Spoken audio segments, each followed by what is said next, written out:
night and the Gemini crew. Ooh!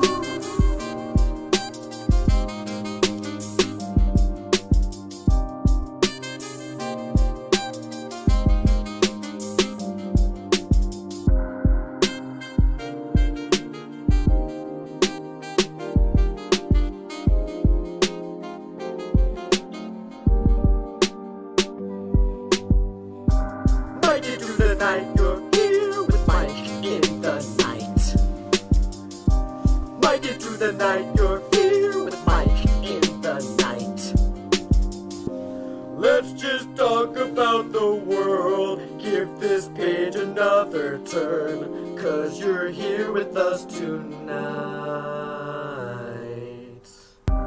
Everything's alright when you're here with Mike in the night. Mike it through the night, you're here with Mike in the night. Giving the world light when you're here with Mike in the night. Mike in through the night, you're here with Mike in the night. Sometimes things are just absurd, so let's just talk about the world. 'Cause you're here with us tonight. Mike in through the night, you're here with Mike in the night. Mike in through the night, you're here with Mike in the night. Let's just talk about the world. Give this page another curl, 'cause you're here with us tonight. I bid you all good morning, good evening, and good night, wherever you may be watching this transmission. It is I, Mike Martins, bringing you another action-packed edition of Mike in the Night. Oh, yeah. Whether you're watching us from your box in the sky, your cabin in the woods, or your camper bugging out, or couch surfing on your friend's couch, or you're in quarantine, or you're in the dark, and you tuned in, and you're cranking it up, you're tuned in to Mike in the Night. Anyways, guys, it is April 11, 2020, and I'm on week 2 or week 3 of quarantine here at the house. I do visit the shop once, twice, 3 times a week to check on it. I do check on things around town. I don't get out of the car as much. So we got people from Ohio in the house. So we got people here. So we're going to just jump over to the comments right now. We got people from Central Florida, Ohio, Sydney, Australia. We got people from Toronto. Anthony in the house. Sam Smart in the house. We got Peter JH in the house from Sydney. I thought it said Melbourne for a second. I'm just losing my mind. Then we got 26 Gunther. We got Axel Rose in the house. Solid Exter. Everybody in the house. Yep. And Big Bro and New Zealand in the house. Everybody rolling in.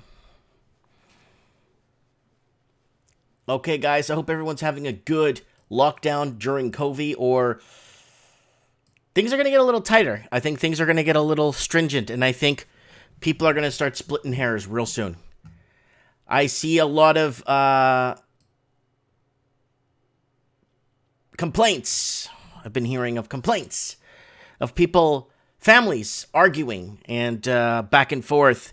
A friend of mine lives in Vancouver, and there's huge arguments, and buddy sleeping in his car. They can't handle each other like 24/7, 7 days a week. Oh, we got Tina Flo in the house from Austin, Texas, in the house. Steve the Plumber, what's up, buddy? Bird718 in the house from New York City. Insane New York City. Axel Rose in Los Angeles. City of Angels. Everybody rolling in. Adrian from Toronto. We got Nat Pashuk in the house. Yeah, Jess Flores checks us in the house. Victoria, British Columbia. Oh, man. Oh man, everyone is just having everyone. Okay, all right, guys, this is good. This is good. We're getting a nice balance from all over the Commonwealth. And okay, so here it is, guys. There's just so much going on. What do we talk about? What do we? Obviously, COVID is the underlying problem we have. It's a massive underlying problem, and everything that's happening is branching off from our friend COVID-19. Now, COVID-19, what it started doing was all these countries for like Canada, Australia, and New Zealand.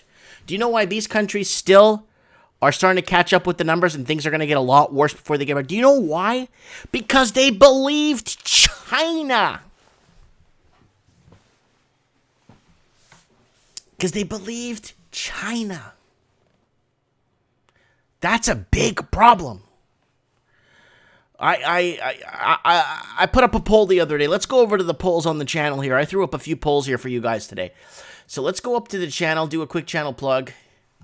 Here we go, guys. Subscribe. Guys, here it is right here. Go to the channel. I set reminders to all the shows going forward for the next month and a half, so you guys could tune in and see them. Tonight is Save a Prayer for Me Now edition. Mike in the Night. Trends in the housing market, economic hitman, next Wednesday. Next Saturday, Mike in the Night, in the veil of the night. And then we got Mike in the Night, the riddle. That's in 2 weeks from now. Then we have Mike in the Night, my eyes so clearly I can't see you. And then we got Mike in the Night, testing out theories in 3 weeks. Good Gold saying most trusted news in news, Mike Martins. No, we're not news, guys. We are not news. We're just here talking essay. See, we got my friend 07 Lusocan from Mexico. Estamos solo hablando, platicando un ratito aquí. Y nada más.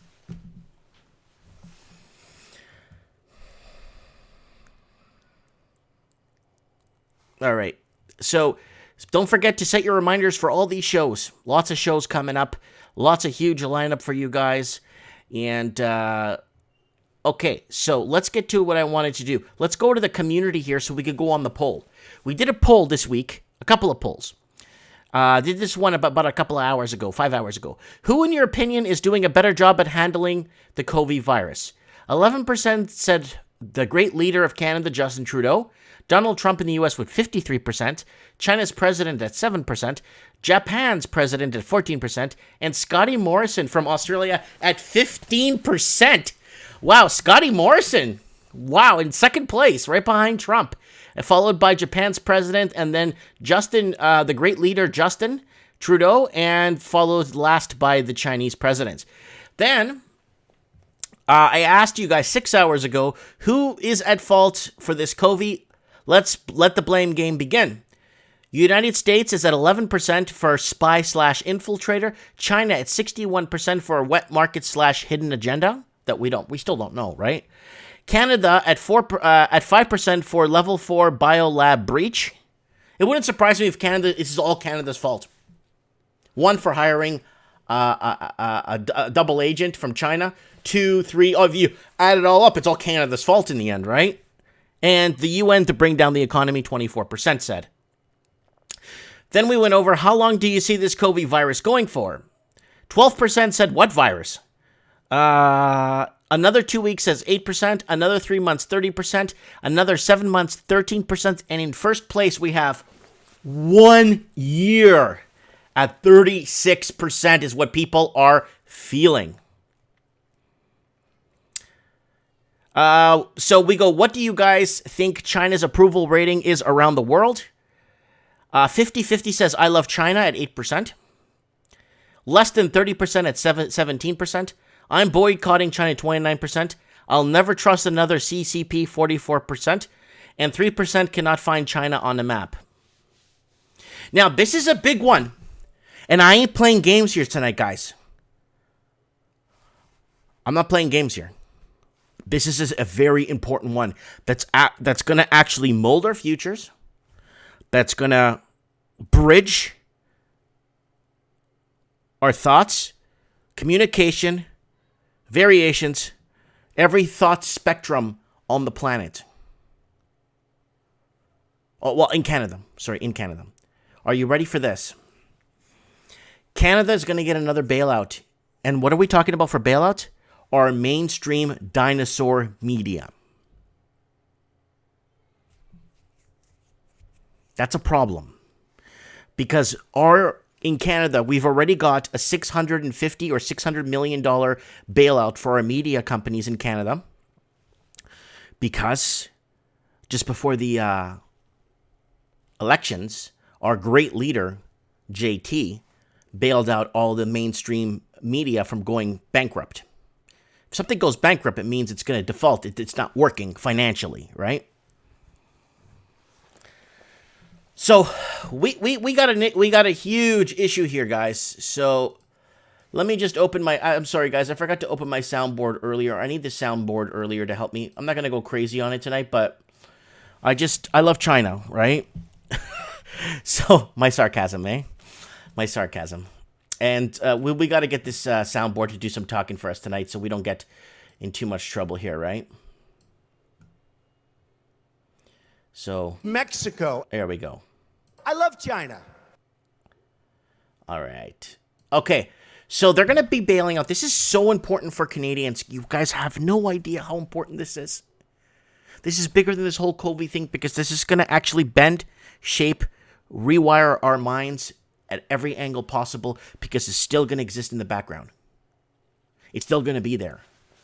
Okay, so now let me give you guys, so here it is. This is the question I asked first. Let me just address the question. Looks like Canada is going to bail out its dinosaur mainstream media again. Should taxpayers be on the hook again? 8% said yes, embrace the state-run media. 92% said no way, that's bull.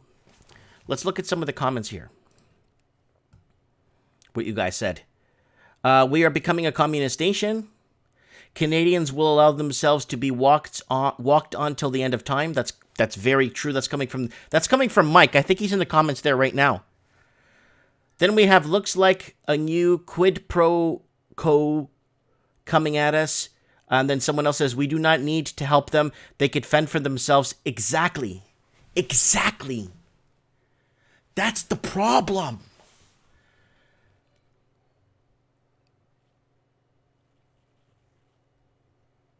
I'm not understanding.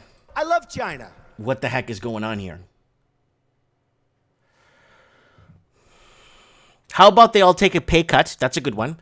NW wants all countries to pay 10% tax in the so-called COVID in the tune of 8.7 trillion. Dinosaur MSM, voice of Canada, every dictator's favorite tool.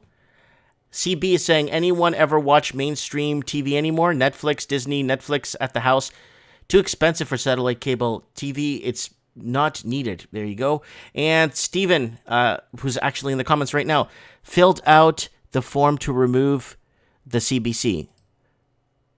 Filled out a form. Oh, okay. Okay. Well, there it is, guys. The problem is, just before we went into the election time, about 2 months before we went into the polls, our great leader went ahead and bailed out all the mainstream media.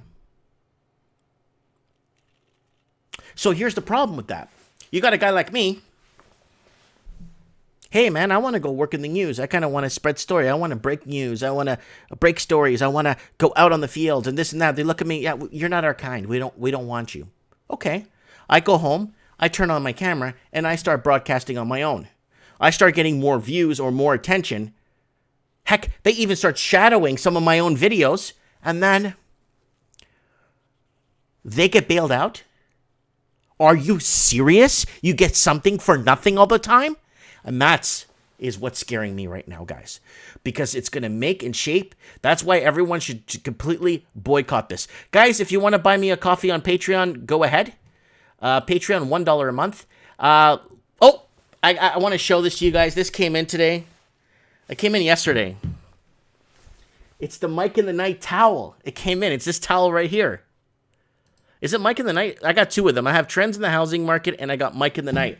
And this came in. I was so shocked when I saw the quality. This is so good. So if you want a picture with a dude's face on it, the quality's good. When I saw this, it's made in America, right? I was so shocked when I saw the quality is so good. Oh, it's Mike in the Night.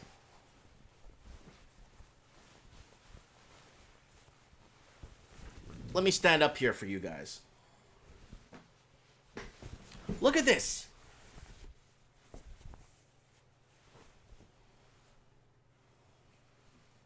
That's a full-size beach towel. I was so... My wife's like, don't use that. I'm like, it's a towel. I'm going to use it. She's like, no, don't use that towel. It's really nice. You're going to waste it.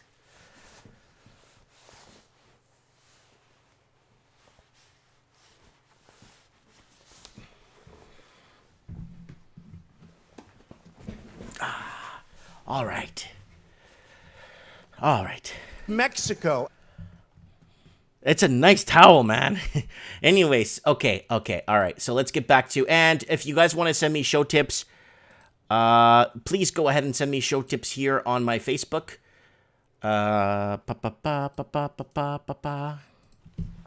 Here you go. There's my Facebook, and you could also send me stuff on my Instagram. I really don't.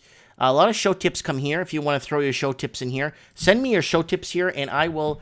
And you could always tip me on PayPal, and I appreciate that. Every donation goes to basically keep this little thing going here. Steve the plumber says, Mike, I want to hang that up in the back of my shop from the ceiling. People will throw things at it, dude. Freedom Runner Axel Rose. Hey, we partied the whiskey in 1987. What up, man? Then we have Papa Pissed in the house. We got Steve Stevens, Jordan Retro in the house. James Wright. We got, I don't know if this is the same James Wright, but I haven't seen him in a while. Juanin Alama Casbron in the house. Wow, everybody is just jumping on here. Yeah, there's a link here to remove the CBC on YouTube by Steven is putting up a link there, guys, if you want to remove this crap off YouTube. You know what? Everybody has their own game, right? Everybody has their own way. Everyone has their own vision, destination, right? The problem is the mainstream media in Canada, because they want to get at bailouts, they want to get to the destination without either providing the transportation or paying for the damn gas. They just want the reward. They get it, and they're laughing. But then we are now, the media is supposed to be our watchdog, right? We're here talking, right? I'm not news. We're just here hanging out. You know what I'm saying? Donald Trump. All right, let's get into some headlines here. Sorry, I put my stuff here up on the side here. It's easier for me to... Let's go over some headlines that are breaking up all over the place. So this is the first article I put up. We're gonna talk about COVID tonight, but this is important. So Canada's $600 million media bailout, a guide for federal tax breaks for the news industry. This is disgusting because, I'm very disgusted. Now, COVID-19 crisis, most Canadians support bailout for media organization, poll finds. Guys, I never seen that poll. Papa Piss sent me a buck, 99 cents, in Super Chat. Thank you for the Super Chats, guys.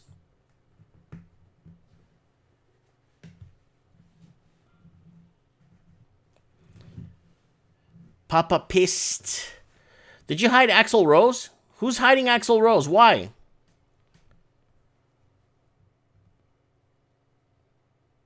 Mike in the Night talking and getting social credit score lower by the minute, guys. I couldn't care less. I couldn't care less what they think of me talking.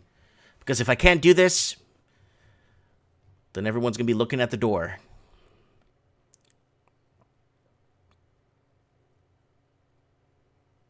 Mike, unblock Axel. I don't know what happened. I can't unblock Axel. I have to go into the settings of the page. Guys, stop Stop blocking Axl Rose. He's not doing anything.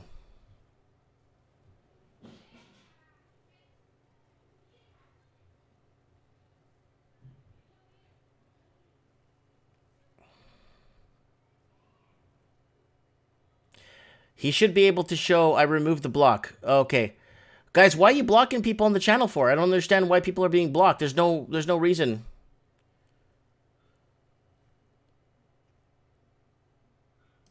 Oh, and you know what's happening, guys? There's something else happening on the channel that's really upsetting me. Is we have a problem with YouTube. They got this bot that actually goes in and actually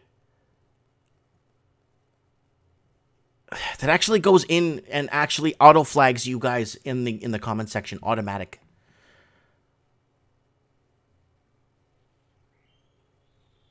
Yeah, I saw Tom. Anyone see Tom in the bot, the Tom, the YouTube comment section? I see him everywhere on YouTube. Yeah, it's just some guy with too much time on his hands. He probably I love China. Probably loves China. It's like China is going to destroy the world and Mexico is going to pay for it. Anyways, that's just a joke, guys. Nobody get too offended out there. Yeah, it's a nice beach towel, eh?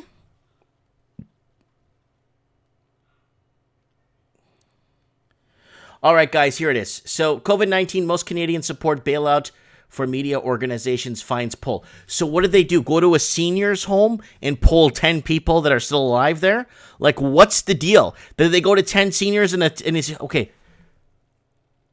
Oh, 10 Canadians support it. Really? Okay, it's time to, like, just move. I'm not going to give this any attention. It's not even worth my breath. All right, let's go over the COVID numbers. Guys, remember I told you guys that every country is going to pass China in these polls? So it looks like China has fallen past Germany. UK tomorrow is going to pass China. And then Turkey, and then Belgica in 1 week. And then Switzerland in a week and a half. Oh, Canada's going to be right up there. Oh, man. Oh, Gary Madero's in the house. Lord Humongous, thanks for joining us, buddy. So here it is, guys. So we're going to see this COVID thing move around here. So Canada's moving up. Is Canada in the top 10? Hold on, let's see where is the U.S. So 1, 2, 3, 4, 5, 6, 7, 8, 9, 10. Canada's almost in the top 10. And they keep talking, oh, it's getting cooling down in Canada. It's like saying there's no Chinese people living in Canada. What are you talking about? All these flights came in. You know, I don't know if you guys have been watching how many flights have been leaving Wuhan. After the lockdown went in, a lot of people fled on trains and planes. China. Yeah. So we got Carmelo from California. Yeah, if you guys are in lockdown, call me on the show. Let me know. Let me know if you guys are on the if you guys want to come on the show and tell me what you're doing in isolation. I'd like to know what you're doing in isolation. By the way, happy Easter, everybody. Happy Easter. Yeah, see, 07 Luscan is saying the budget will balance itself. Do you understand that the budget will balance itself in Canada? Just keep spending money and the budget will balance itself. No. We're just going to tax people more so that we can keep going with this Mickey Mousing we're doing. So there it is, 1.77, let's refresh this thing. 1.773 confirmed. 1.777 confirmed. And there it is there, guys. The countries with higher concentrations of Chinese immigration or Chinese movement or Chinese businesses will have higher numbers. I'll show you what countries here will go up fast. I'll show you. Not these, not these, not these, not these. These will be fine. A lot of these countries here. Mozambique is going to go up real fast. Portuguese Africa. Lots of Chinese investment there. They almost removed all the trees in that country. Literally deforested the whole country. They took all the country, I got articles directly from Mozambique in Portuguese telling me China is deforesting our country as a whole and taking all the wood, all the good wood, back to China. And they were stealing land from land. They were stealing dirt from Mozambique so they could build islands in China. They were actually sending an entire ship over to pick up dirt from the beaches in Mozambique and then take it back to China so they could actually build islands. So don't get mad at me if I'm picking on the Chinese a lot. Well, they're the CCP. Yeah. So here it is, guys. It's moving through Europe, and it's going to get strong. You're going to start to see Western Europe here, where Portugal is, with Lusitania, is going to get hit hard. And then you're going to see Eastern is going to start picking up slowly. But you have a lot less people, like Chinese people, living in the Ukraine, Belarus, Lithuania, Estonia. But it's only that one infected person that goes in, takes a connecting flight, somebody working there, somebody at the counter gets it, and then that's it. It's slower, but it gets out.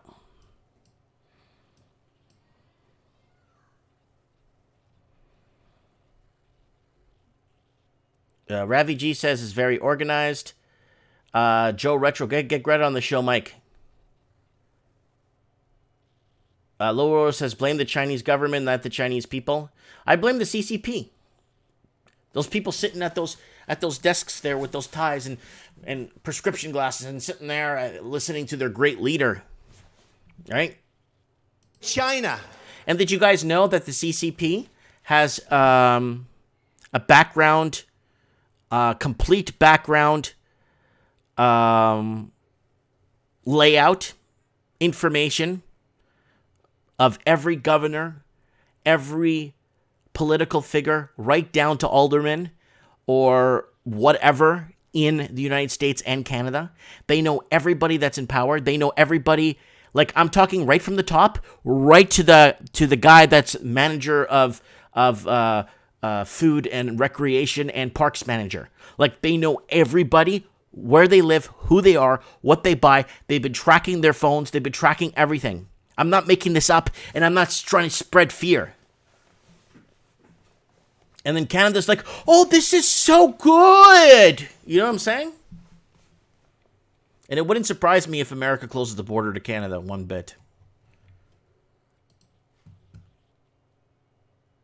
When a country has state-run, federalized media, I wouldn't have an open border to federalized media. A country with federalized media.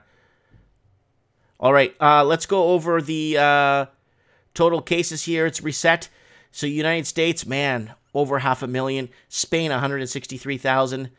Look at the, where would that's total deaths. Wow. 16,000 people died in Spain. 19,000 in Italy. 13,000 in France. Wow. You get all these thousands, and then Canada, 653. You get Netherlands with 2,643. Canada, 653. Brazil, 1,140. And it's like, wow, Canada's like China. It's like it's got this thing so sorted out. They know how to fix this. Wait, did I say Canada is China? Wait, maybe. There's some regions in Australia and Canada that are autonomous regions of China. 100%.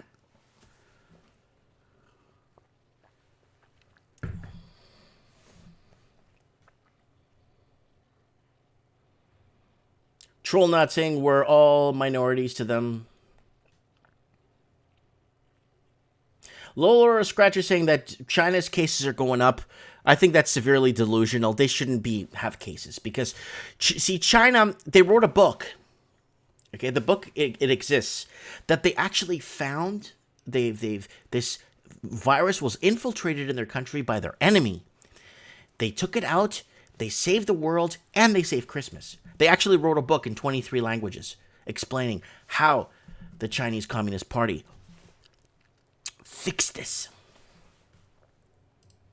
So let's go over the South China Morning Post. Why Chinese diplomats are spoiling for a fight.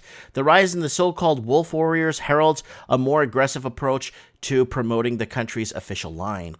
Coronavirus could target immune system by killing protective cells. Researchers in China and the U.S. find that the virus causes COVID-19 can destroy the T cells that are supposed to protect the body from harmful invaders. U.S. warns African Americans to avoid Gazao due to discrimination fears.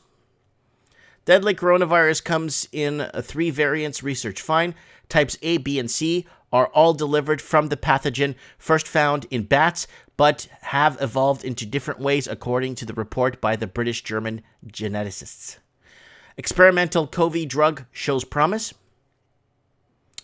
Foreigners who flout quarantine rules could face 10-year ban from China. Put me on that ban list. Just put me on that list. Taiwan, the World Health or WHO trade insults over COVID.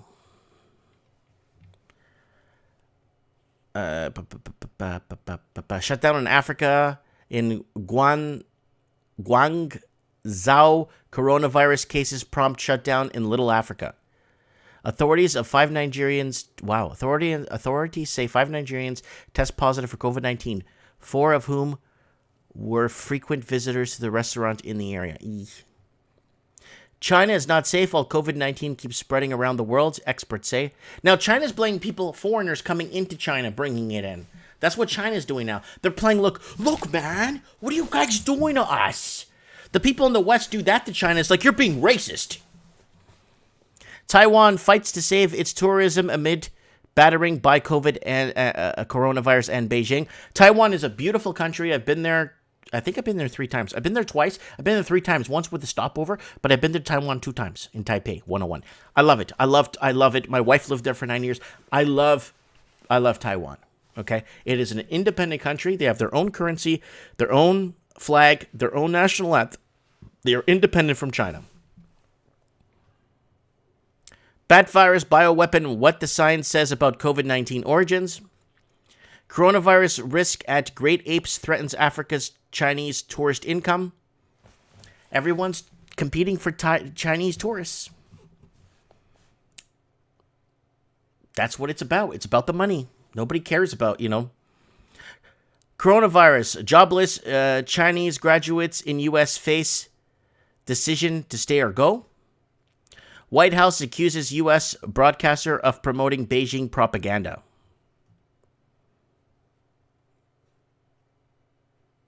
Scientific journal admits error in linking coronavirus with China. So it wasn't China now, according to this scientific journal. Animals hunted, traded, and homeless host twice as many viruses that infects us. Volunteers needed for second phase of China coronavirus vaccine trial. Come on, volunteers, let's go. Tie you to a chair. You know what I'm saying? I love China. Tie you to a chair. Stick something in you. See if it feels good. U.S. military researchers call for use of privateers against China. Beijing bars students from starting courses in Taiwan. That's in Taipei. So they're having a tough time there, man. They're everyone's got their angle on what's happening, right? Let's move on. So let's go over our friends at Zero Hedge. Okay, we got Craig Cook in the house. We got Jake Marin in the house. I don't need somebody putting in Guns N' Roses lyrics in there. No more spring football, says Tony C. And then Craig Cook says, well, no one else has got money, Mike. So there's no competition. So basically, we put our hands up and surrender because it's over. Is that what we do?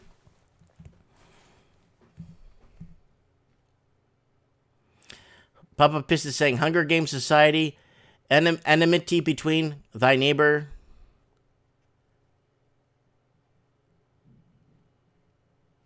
All right. Furlas says, could someone link me to that website, please? I'm not sure what he's talking about. All right, let's move on. This should trouble us deeply. Chilling documentary maps out Our likely origin of COVID-19. Guys, this documentary is flying all over the internet. I got it in my Instagram, my Facebook, and I got it in my email, and I got it on my Facebook twice, on my chat, and on my wall. And then Snowden, government using pandemic to build architecture of oppression, surveillance. Snowden's been talking about the surveillance state that's coming, and it's coming. It's coming. The whole 5G slash, Big Brother watching you, and they need better technology to track everyone's whereabouts, everyone's location via their phone or their chip that they get implanted. They're going to want to track where you are sleeping, on what floor of the house are you sleeping on. For what? For what? What do they need that for? Because none of their goddamn business.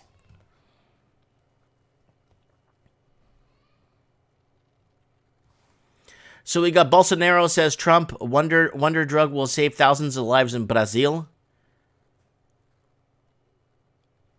Decision to reopen the country, biggest of my life. We're going to make a decision. Hopefully it's going to be the right decision.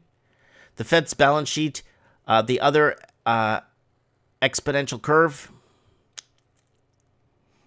It is time for a new direction. If Americans are not doing some serious soul searching in the midst of this crisis, they need to start. And that's what I keep telling you guys. Start, contacting friends you haven't spoken to in years. Find friends on Facebook and start talking to them. Get close to people that you knew for years and you just fell out of contact. There's no excuse why you shouldn't be calling family now. There's no excuse to be checking on people right now. You should be doing that very regularly because you have the time.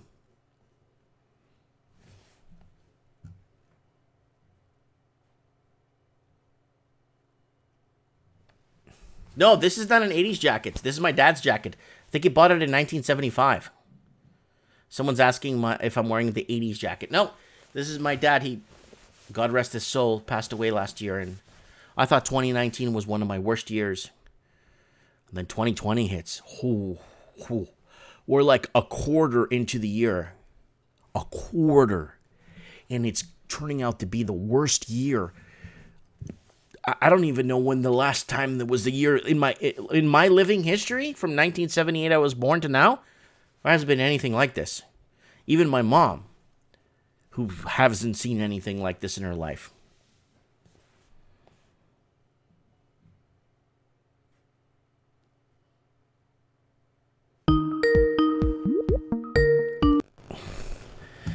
Hello? Hey, Michael. Mike. What's up, buddy? How are you? I'm doing good. This is Timothy. So what's on the mind, buddy? I have this nightmare when I used to work for the National Disability Insurance Agency, and everyone was hijacking my symptoms, my coping, pulling it from me until I lost my arm and had to wait. Okay, so let's take a step back. How you feeling? I know you called us last week and the week before. Are you breathing better? Yeah, everything's fine except my chest hurts, but I can talk all right and I don't vomit and stuff. Okay, so you're feeling better as time goes. Yeah, everything's fine except my chest. My chest is still sore. It's probably sore from coughing. Or you bruised it probably from coughing so much, yeah. So guys, this is Timothy from you're west of Sydney, right? Yep. He was been on the show a couple of weeks in a row, telling us what's happening with his condition. He was in pretty bad condition 3 weeks when he called in. You were in pretty tough, bad shape. We could barely hear you. Yeah. Well, I can talk a lot better now. That's good. I'm happy to hear that. So this is how I really talk. Okay, that's good. I'm happy to hear that. Yeah, you just down the fluids, cut the coffee out, stop smoking, just get on the good side of things, Yeah.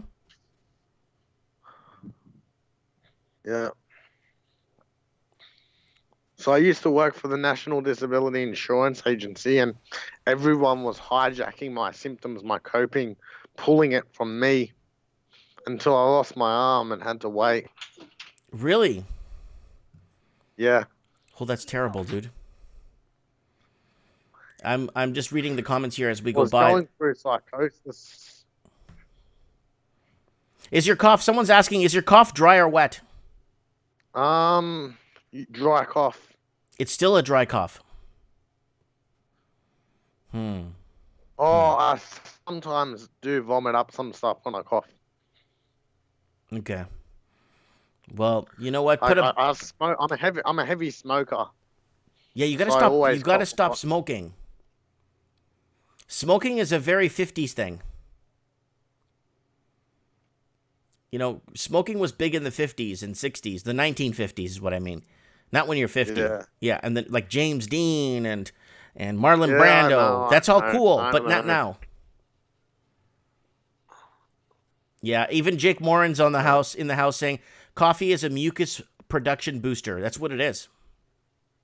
Yeah. Yeah. Ugh. Yeah. Building a motorbike track in the backyard. Okay. Yeah, my brother and his mate were over driving around, going through the grass.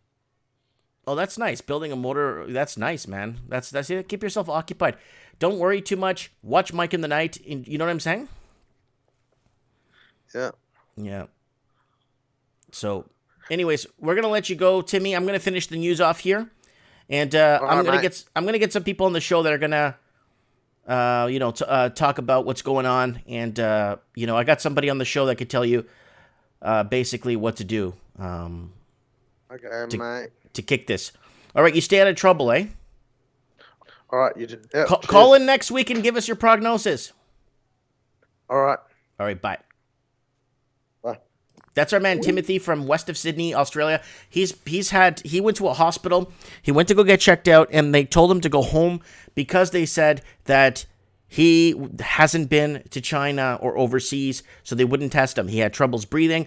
3 weeks ago, he was on the show. We could barely hear him because he couldn't breathe. And every time he would talk, it would hurt.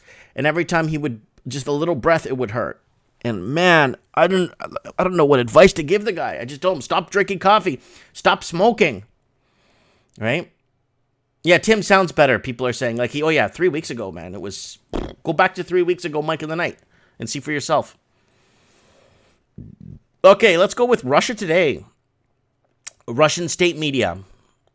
Grim record. U.S. overtakes Italy in COVID-19 death toll as fatalities go past 20,000. Lockdown effect. Twitter hit by outages across parts. Who cares about Twitter? I'm not even on Twitter. Somebody asked me, go on Twitter. I'm like, for what? That's only so I could follow a famous person and say, oh, I'm following this guy. Lockdown effect. Okay, nobody cares about Twitter. Don't be evil, just obey. After COVID-19, tech giants will have even more control over what you see and what you think.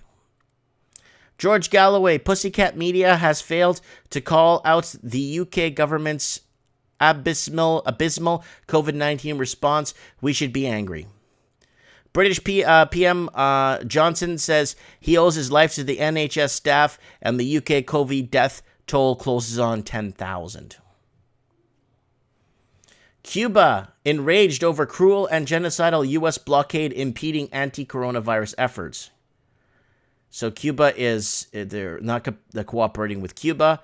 And then, I'm sorry you feel that way. UK Home Secretary Patel savaged for a non-apology to NHS workers. Ambulances created traffic jams outside of Moscow hospitals as COVID-19 patients keep coming in. Oh, man. So this is from Russia. So this is Russian state media, and they're actually, look at this. So let's see what's going on here. So you got, it looks like you got, oh yeah, these are ambulances. So what are they doing? They're going through the drop-off. Look at them. Look at them lined up. What? Look at that. So many of them. Well, okay, guys, I want to talk about, I want to talk about David Icke in a few seconds here. Let's just go, let's pause this for a sec. I kind of want to talk about David Icke in a good way. I've been watching David Icke on and off for, I don't know, like 13 years, 14 years. I even wanted to go see him live in Vancouver. I wanted to go. But I wanted to say something. He's been saying that this virus doesn't exist. It's a hoax. I believe this virus exists, but I believe that we don't know what we're dealing with. 1, because it originated in China. 2, China lies. 3, China always lies. And 4, you can't believe China. So that's the problem. If this originated in Texas, we get more transparency, of course. If this originated even in Cuba, we get more transparency. Now, let's say David Icke is being honest. Let's say if David Icke is real. Anyone that dies from some weird underlying condition, they blame it on COVID-19. So he believes that all these countries are in the same basket, and they've been told that if somebody dies, you issue it as COVID-19. But then we're getting reports from Canada where they're under... Now, people are dying in Canada from COVID-19-like symptoms, but because they were never tested for COVID-19, they don't get registered as a death as COVID-19, even though they die from the symptoms in Canada. That's why Canada has like less, like 1/4 of the deaths in the estimation. That's why Canada has less and less people tested positive for COVID-19, because a lot of provinces are just not testing people anymore. That's a big issue. A massive issue. Now, let's say David Icke is right. This is a global conspiracy. Everybody is in this, and they're all working together. Why? Now, answer my question. Why is Russia going to play along with the rest of the world's agenda? Why would Sri Lanka play along? Why would Cuba play along? Why would Pakistan play along? Why would some countries play along with this world agenda that David Icke is saying that's happening, that when somebody dies, you automatically mark them down as death of COVID, regardless of what they die from? I call it COVID, because we don't know what we're dealing. We honestly don't know what we're dealing with. We have an idea. We know how it takes people out. We understand. Yeah. So Blunt News is saying globalization, but why is Russia won't be part of this? Russia will walk away. You sit down Russia and you say, hey, okay, we're going to plan this pandemic. And here in Moscow, so in Moscow, what we need you to do is to show, like, everyone that's coming to the hospital, we need to, anyone that dies, to go ahead and tell them that they died of COVID, regardless. If they get hit by a bus, they died of COVID, regardless. That makes no sense. Russia would look at them and say, okay, I'm going to get back on my plane and go back home. Why are you wasting my time for? I'm not going to follow you guys sinister way. You know what I'm saying, right? So there's a lot of countries like, okay, Ecuador. There's bodies all over the streets in Ecuador. They're dropping bodies off and cadavers off all over the streets in Ecuador. We followed it last week on Mike in the Night. We had the news live from Ecuador, live, showing them dropping off bodies in front of police stations, in front of hospitals. Bodies. Not even in bags. So why would Ecuador go along with this all of a sudden? What's in it for Ecuador? I could see why China would do this, because there's something in it for China. I could see that. Heck, I could even see it's something in it for America. But to say that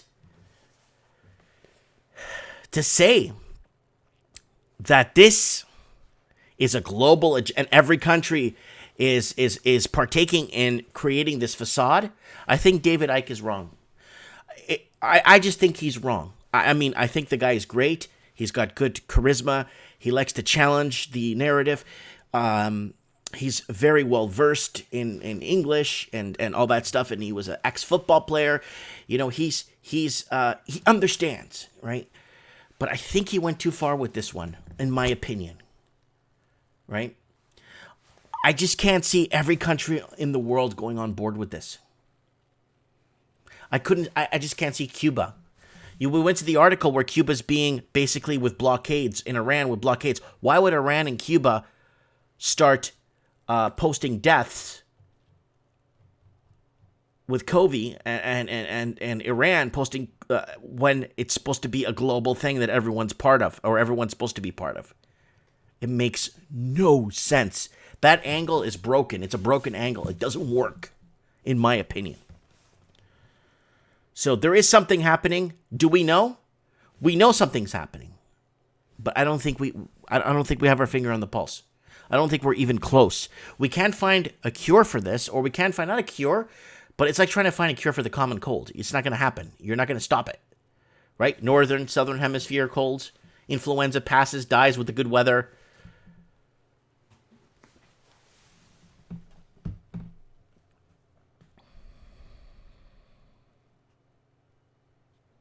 Someone's saying the little hat people control a lot. I don't think so. 26 Gunther saying they're on board whether they like it or not. No. Look. North Korea's not on board. They have 0 cases. They're not on board. They have 0 cases. Right? That's one country I know that's not on board with this. But why would Russia go to the extremes of doing this? Why would Ecuador have people on CTV and CCV and all these cameras dropping bodies off all night long, different bodies, and just driving off and leaving them on the street? And why would they do that? Why would they say, "Oh, there's 2 people dead in this house, and we're waiting for them to collect their bodies, and they've been dead in there for 4 days, and you could see them and they're dead"? Why would they even entertain this? So here it is. There's the lineup of, here it is, guys. These are all ambulances taking people with COVID to the hospital. Most of the people apparently have severe breathing issues or need to be hooked up to a respirator of some sorts. Here it is here.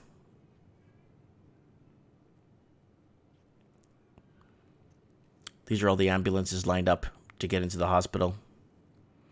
I'm surprised Russia has so many, like you would think the average hospital has maybe 4 ambulances, 6 ambulances. These are all ambulances. Holy crap. You would never imagine that like a hospital, okay, maybe 3 hospitals would have like 36, 40 ambulances with 3 hospitals together. These are a lot of ambulances dropping people off. They're all running too. All of them have the lights on. They're all running.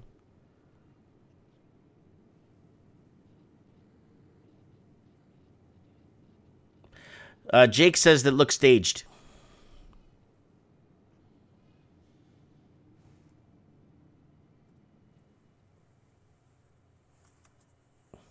Wow.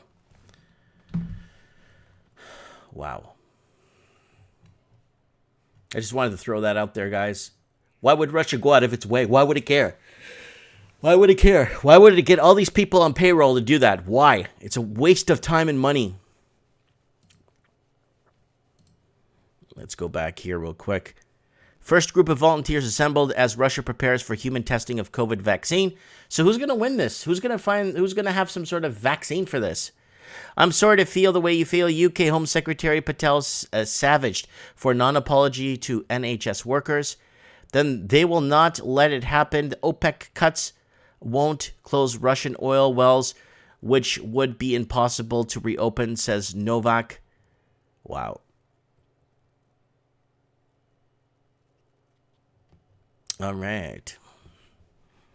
We should get Mike Tyson on the show. Mike Tyson reveals who would win a fight between him and Muhammad Ali. I know Muhammad Ali would take him out fast. Cassius Clay.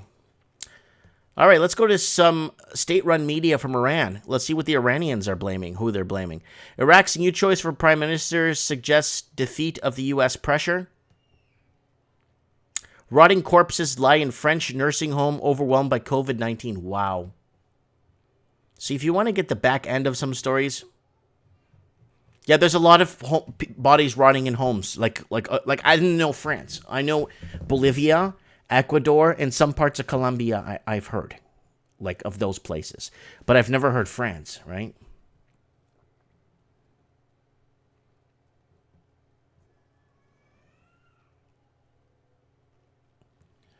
Captain Nobody's saying, when four dudes kick in your door, I bet that's when the poop gets real then, homies. Jake Martin says, Toronto has 242 ambulances. Yeah, but it's a big city, right? So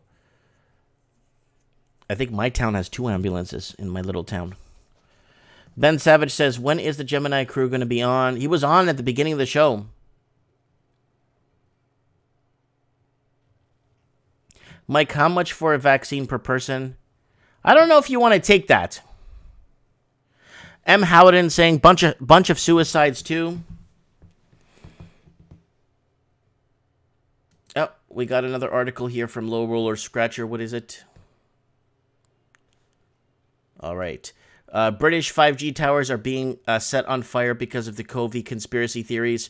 Guys, you know what? There's no proof that 5G and COVID, or there's no connection to it, guys. There really isn't. Probably people are watching, what are you talking about? Like 5G is going to kill everybody. It's like, Jesus, that was like last month's. That was like last year's thing, man. It's a lot worse radiation. Like, I think a microwave could kill you faster than 5G, honestly. Like, standing by the microwave while you're cooking food.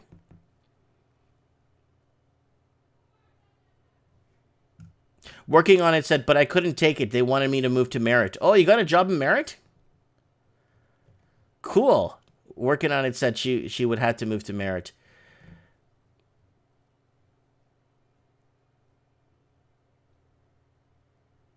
So we got lots of comments going by. Thanks, guys. So 5G. So people are burning towers. 5G phone masts are being set alight in the UK after online conspiracy theories have misleadingly linked to cell towers on the COVID pandemic. And the same thing with people abandoning pets all over the world. Lebanon, Russia, Turkey, America, Brazil, Portugal, Australia. People abandoning pets everywhere, thinking that it's linked to COVID, and there's no proof of that. Steven's saying there's no connection to 5G. There isn't. There's no connection to 5G. So guys, give that up. Like, let's really really start pinpointing the problems so we can get to work in fixing this. So this is what the Iranian state-run media has for us. But look at this story, eh? Death stalks French nursing homes as decomposing corpses lie in bedrooms. A grim report of nursing home in French capital Paris reveals that several bodies of elderly who've died of COVID are still waiting to be buried, while the stench of decomposing corpses pervades the facility.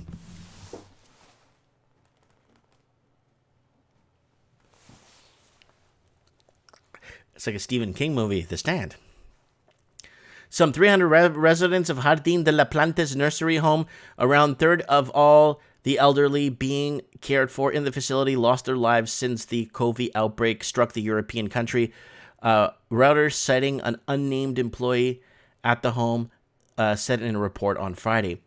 The care worker further said that the rotting bodies had been left in bedrooms, and the putrid smell was seeping under the doors after the contagious disease raged through the overwhelmed facility.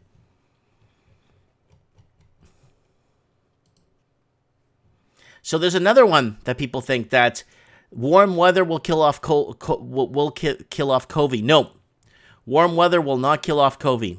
COVID's here to stay. COVID ain't going anywhere. It's not your typical flu. Again, northern and southern hemisphere type flus that get eradicated when the weather turns better and turns to better. Ain't gonna fly, guys. Sorry. Coronavirus took hold of UK earlier than thought. So they're finding, they're revealing stories, or they're revealing through their, I guess, their back checking that it's been longer in the UK. And will summer slow the spread of COVID-19? No. And coronavirus lockdown cure. The cure is worse than the disease. Without doubt, the lockdown imposed on the nation on March 24 was needed, even if it could have been better planned and the nation given sufficient notice. It has saved lives by containing and likely the spread of the virus. So guys, Please stop with this conspiracy crap. Here it is.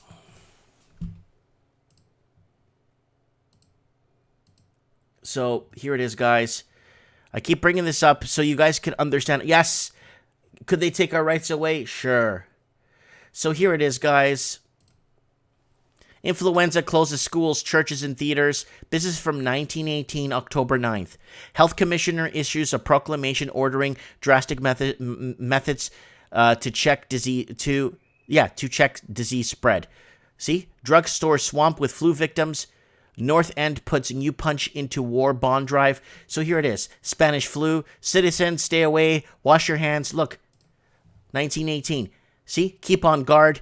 Don't allow yourself to catch the Spanish flu. Avoid work when possible. It's all here.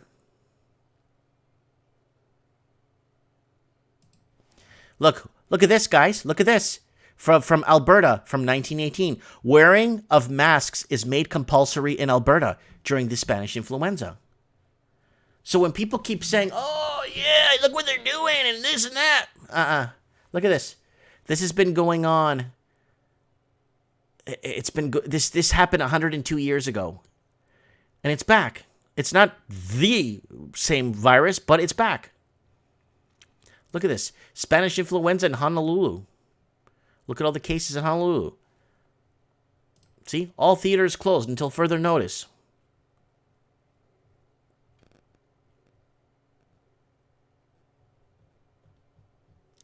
There's just so much.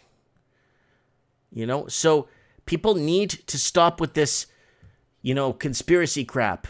Look, for 10 cents a day, you could be insured against Spanish influenza. Our cinnamon and quinine capsules are used in Europe. 50 cents a box. Chunum drugstores. So they even have all kinds of, April 5th, 1918. Weekly Public Health report tells of first U.S. fatalities with 3 deaths in Halskin, Kansas. 675,000 number of deaths in the United States attributed to the pandemic.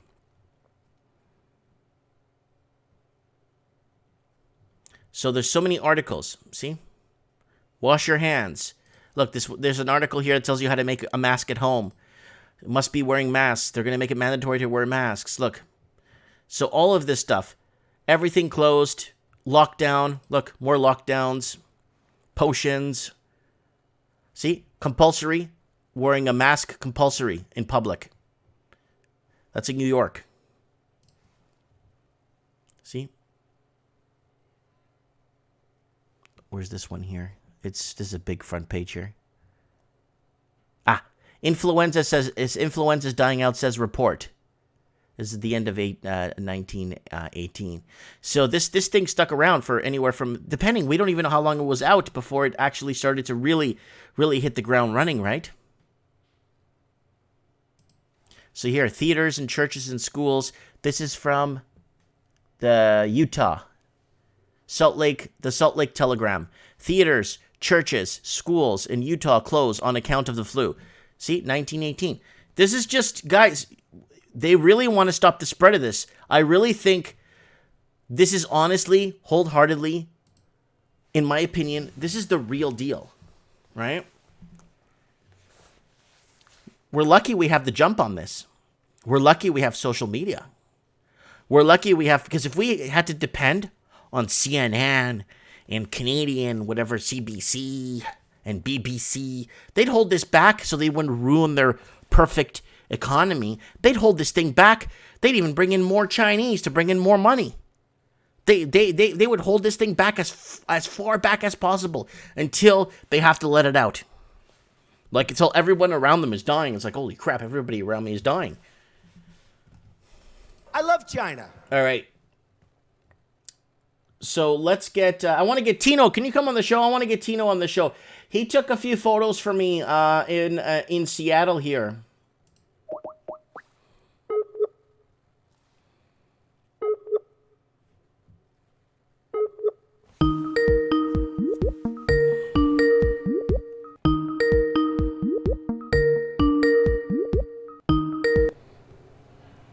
Hey. Hola, buenas tardes, felicidades, ¿cómo estás? Hey, ¿qué pasó? Nada. You're live. I know. You're watching the show, right? I know. All right. I just want to open these images you sent me here of downtown Seattle. Yeah. So this is Pine Street. I know where you are. I actually know this area. So Yeah. And if you even Google it, man, you tell the difference that like the Google map, you see that it's actually Pike Street. That street is always full from morning to midnight, you know. And this fruit market here is all empty too. yes, that's the Pike's Market right there. And you had very few shops just just open, you know. And usually where you have the little park area, that was like mostly just random, homeless people. Maybe I want to say like 85% were homeless people just hanging around, and few tourists, Oh, really? Few tourists? There was very few tourists. Like they were taking pictures like in front of the Starbucks, and that's like, Were they throwing up the peace sign? Say what now? Were they throwing up the peace sign in the pictures? You know what? You gotta be careful when you take pictures of them, man. They do not like when you take pictures of the homeless people. Oh, really? They get very aggressive to you.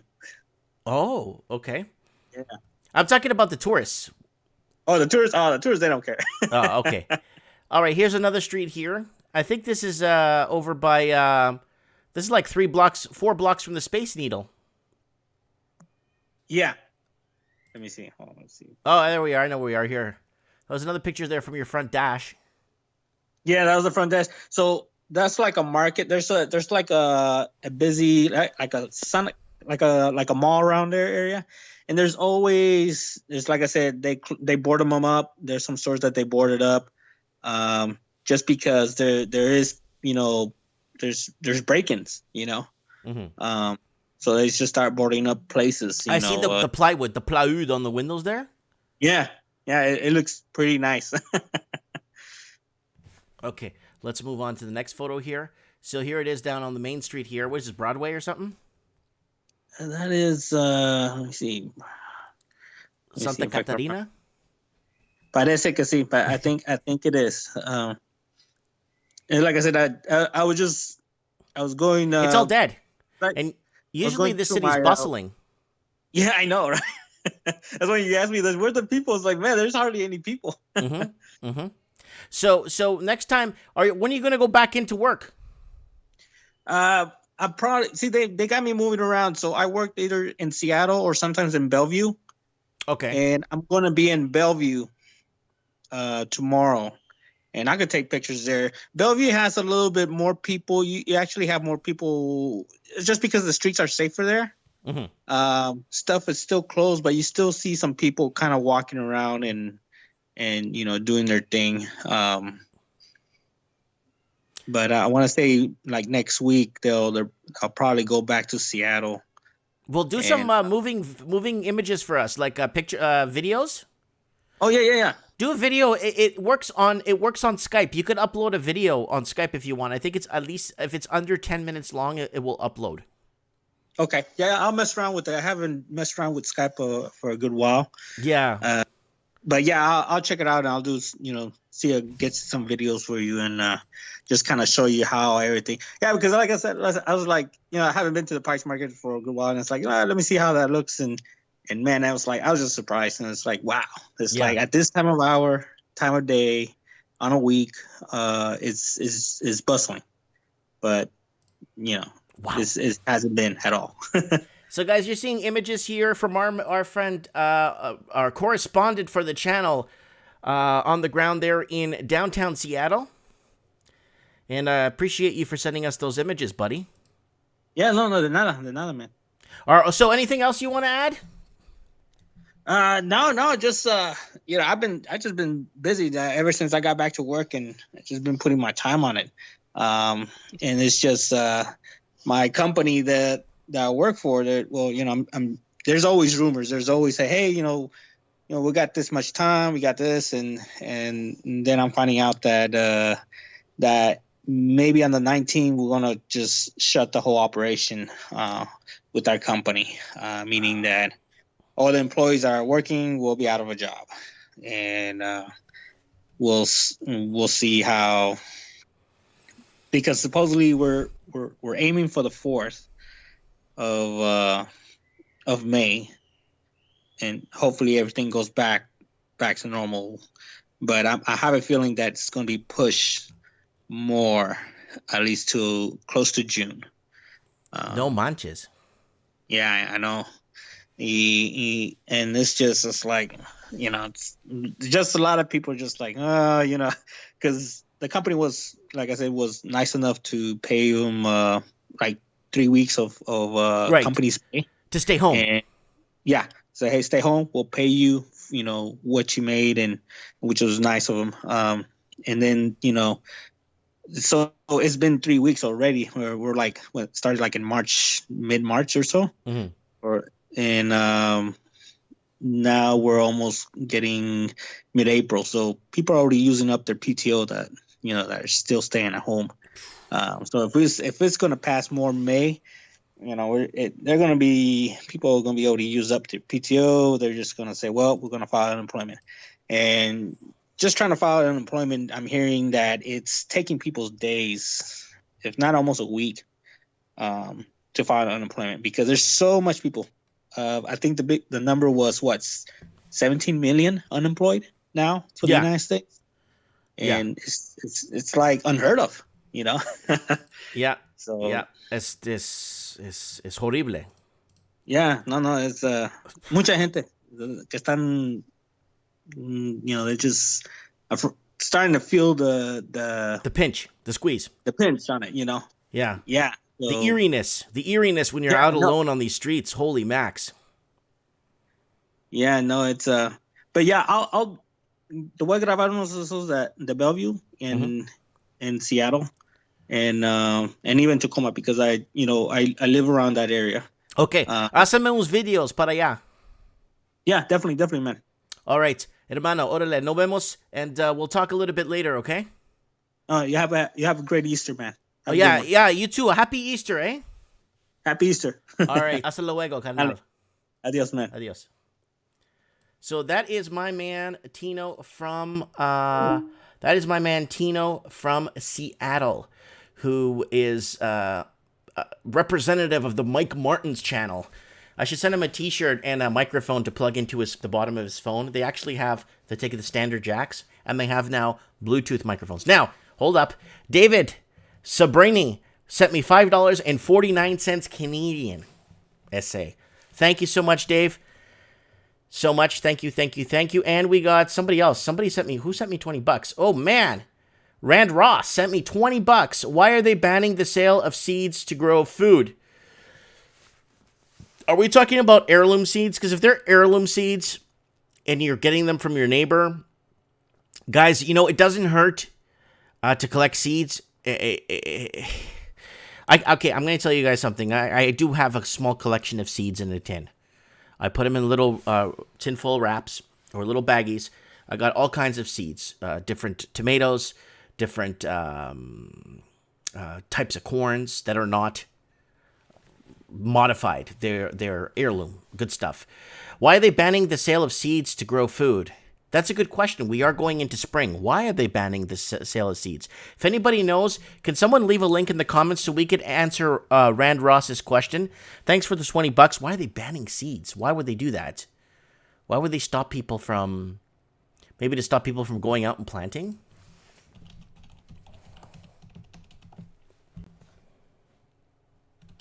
Okay, is this in Michigan? Because I'm seeing banning seeds in Michigan. States ban seeds. Oh, this is from like yesterday. Why? States ban the sale of seeds. Meat packers closed. Food shut down. Why? This is another YouTube video. I can't really play this. This is a meat. This is okay. Wait. Okay, there's a thing on here on this seed. A notice. Attention customers. By order from the state of Vermont, items in this non-essential area are not available for purchase. Please use Walmart for your needs until further notice. Thank you for understanding. We apologize for any... So they're saying that seeds are unessential then. Or non-essential. Why would they shut off non-essential areas in a store?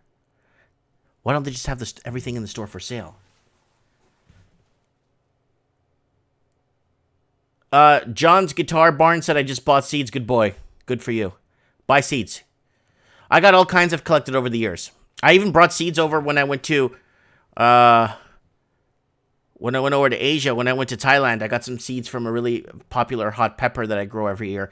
Then I take the seeds and then save them for next year. Sometimes I put them in a bit of water, let them sprout a bit, and then plant them when they're yee-high. Please use Walmart. I know, Blunt News. Blunt News, yeah. Well, you got to get Blunt News on the show. Blunt News got to come on the show. All right. So let's find out more here. I don't want to play this video so I don't get my... this is somebody else's video. Okay, let's see if we could find something else here. Vegetable and fruit seedlings banned in Michigan. All right. Okay, whoa. 29 states.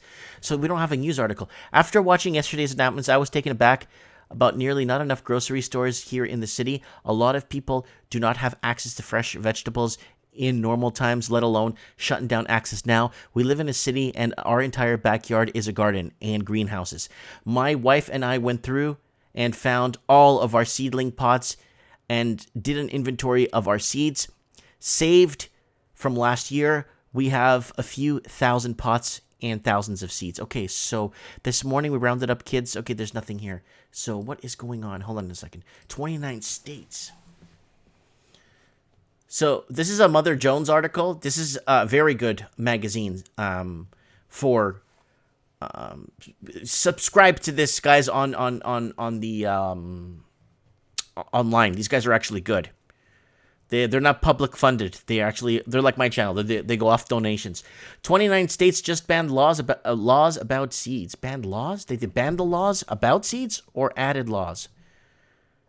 With little notice, more than 24 state legislators have passed seed premonition laws designed to block countries and cities from adopting their own rules on the use of seeds, including bans on GMOs.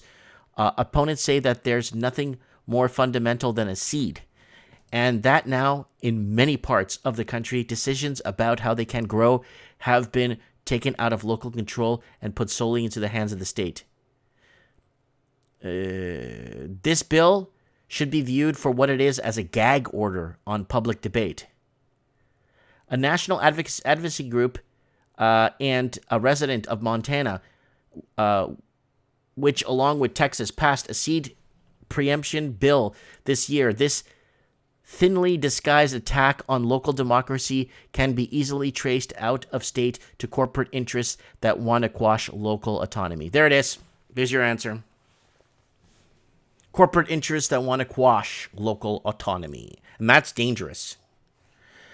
Seed preemption laws are part of the spate and legislative initiative by industrial agriculture, including ag-gag laws passed in several states that legally prohibit outsiders from photographing farms and the right to farm. Laws that make it easier to snuff out complaints about animal welfare. The seed law, critics say, are a related thrust meant to protect the interests of the agrochemical companies. It's all big companies. Wow. That's crazy. Well, thanks for bringing that up. Wow. This bill should be viewed for what it is, a gag order on public debate. Wow. Okay, so that's what it is. Big. So, like, you have Big Pharma, right? You have big this, big that, big that, big that, Big Brother. Well, now you got big GMO or big corporate GMO that's going to start or outlawing so this is a perfect timing. Oh, you shouldn't be going out and planting a garden right now. Not with this social distancing we need to have. So let's just ban seeds and let's keep them banned. That is very dangerous. I'm going to start a seed club here. I was going to start one this year, but next year I'm starting a seed club in town. We're going to meet up at my store because I have, like, tables to sit on, and because I have a board game store, right? So we're going to sit down, like, one day of the week when I'm closed, and we're just going to trade seeds. Tons of seeds, all kinds of cool stuff. So we got Mike Banks saying, you're all being controlled. It's always about the money. The agriculture, food industry is hurting badly. They don't want anyone growing food, as that would hurt the already damaged essential industry. Mike, that's true. But what are we going to do? The price of food has gone up. It keeps going up, right? I don't know if you guys remember the video I did on my channel here. I did a video on my channel not long ago, like 2 days ago. I did a video, and it was kind of an important one. This video is actually very important because I discuss... Let me go to my channel here. I'll show you the video. I discuss how oil crashed 7 years ago. It was about approaching $120 a barrel about 6 years ago. Oil crashed, okay? And we were under the assumption that the price of food was so expensive because the price of oil was high, because they kept feeding us the price of distribution, the price of logistics, production, all costs money. So, and oil is expensive, so all this stuff, the price of food goes up. Price of oil goes down to $20 a barrel 6 years ago. We get this huge oil crash, and guess what? The price of food spikes through the roof. But they sold us on the price of oil is too high, so the price of logistics and transportation goes up. It's not making any sense. Now the price of oil is down back to about $22 a barrel, and the price of food still keeps going up. So what is the reason for food going up if transporting the food costs less, making the food costs less because you're using less energy, the energy's cheaper to buy? What is happening? They're just lying. Now they want to block us from buying seeds. They'll probably throw me in jail if I start a seed club in town, where people come in, trade seeds, look at this, and then there's people like with we could buy here, like I think marijuana seeds and stuff to grow hemp plants and stuff, different types of strains or herbs or whatever for the people use for medicinal reasons too. So there's all kinds of stuff here. But for them to take this off our table and say, "Oh, by the way, food is expensive, but you can't make your own food." Are you what? So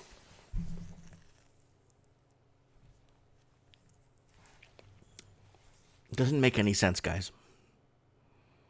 It's every angle. There's some sort of there's always, when you play that little maze game when you're a kid and you got the pencil and you're drawing around the maze and you're trying to get out and you hit a wall and then you backtrack and follow the maze. It's worse than that. It's like the biggest maze you could ever fit on an entire 10-foot wall, 10 to 15 feet wide by 13 feet high. You're starting at one end, and it's little tiny, and your whole life is just trying to get around all this garbage that they're throwing, and bureaucracy, red tape, Mickey Mouse. How's the situation in Russia? All right. Thanks for the super chat, guys. That means a lot to me. That we got the super chat boys here tonight. All right, let's get back to...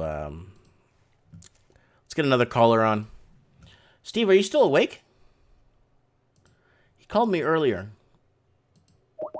Let's see if he's like wake him up. It's like 12:20 there. Happy Easter, everybody, eh?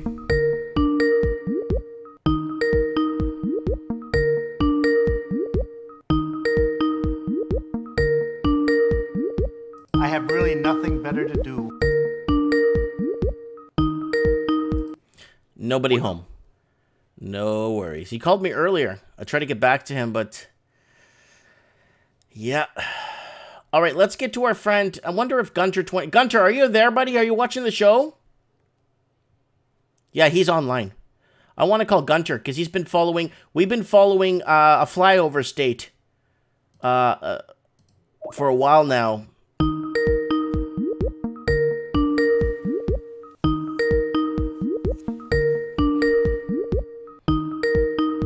Come on, you always pick up the phone.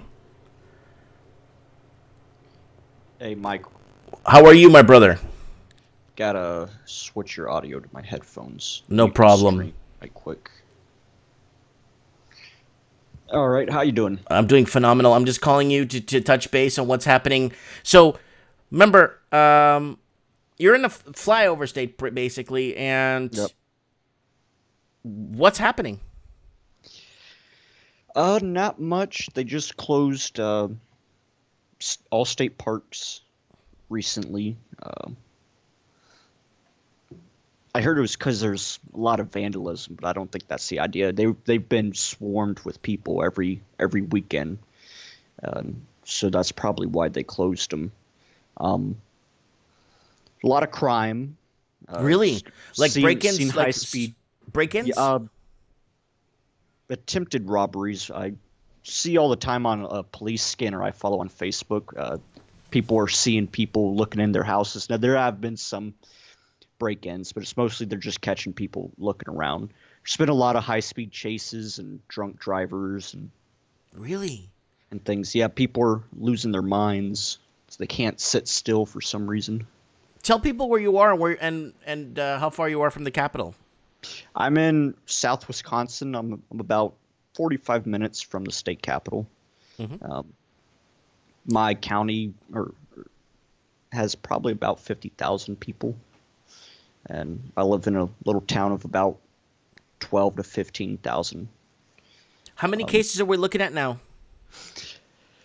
We're over 3,200 and 137 deaths. Do you remember 4 weeks when you came on the show, you had 3 cases? Yep. It's getting serious. Well, it's kind of tapered off a little bit. Let's take one step back from the tapering off. beginning- Let's take a step back from the tapering off. Hold on. In Ontario, it's significantly tapered off in the province of Ontario, northeast of you. But they're not testing as much as they used to. They're testing less than 100 people a day. So, is it tapering off because they're no longer testing people for it, or they're just sending people home to stay home and that's it and hope for the best? Probably a combination of things. You have people not getting sick, so they're not having to test as many people because they're having to stay home. So I don't think they'll make any kind of, I guess, decision, because our stay-at-home order is supposed to go to the 24th, but the national guideline goes to the 30th. I don't think the governor will end up making any kind of decision until the president comes out. I think a lot of states are going to do something like that, just try and keep people home as much as they can. Me personally, I don't see the point in it. Well, until the reinfections start, because I know several weeks ago Japan had a case where somebody was reinfected, and South Korea recently just had a case come out. So we might see a second wave in several weeks. That would be the only thing I'm afraid of right now, would be a second wave come within the next couple weeks, and they're like, oh, we got to extend this out to May, and several states have already done that. Really? To May? Yep. Wow. Okay.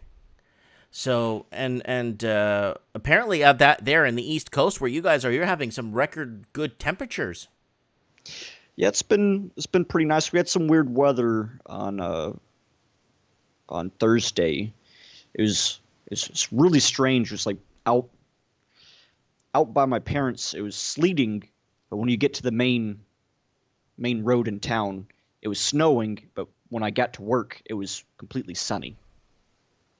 This is like a 5-minute drive into town. It's just really weird, really strange. But yeah, it's been pretty nice. My friends out east is saying it's like spring. It's gorgeous. Typically around this time, still out east, you got still snow and everything, and it's cold and frigid and freezing rain and hail and all kinds of weird stuff. But now that COVID and everybody's inside, it's nice outside. Yeah, all of a sudden people want to get out.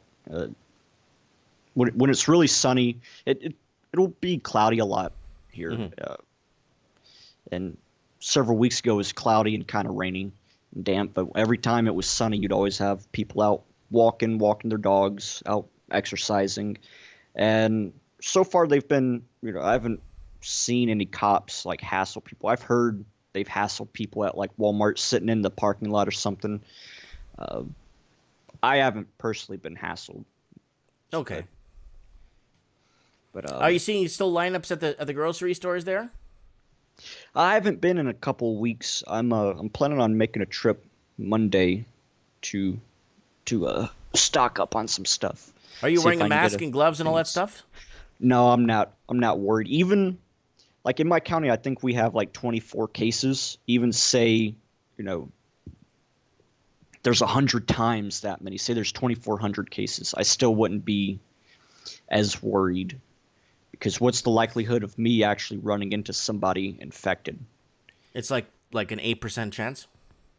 Yeah, it'd be fairly low. And I mean, I'm a little more vulnerable than the average person. I have asthma, but I'm really not worried. I'm more worried about working. My hours did increase. I kind of had a quick reaction because I originally had 7 hours this week. I worked part time and was going to school.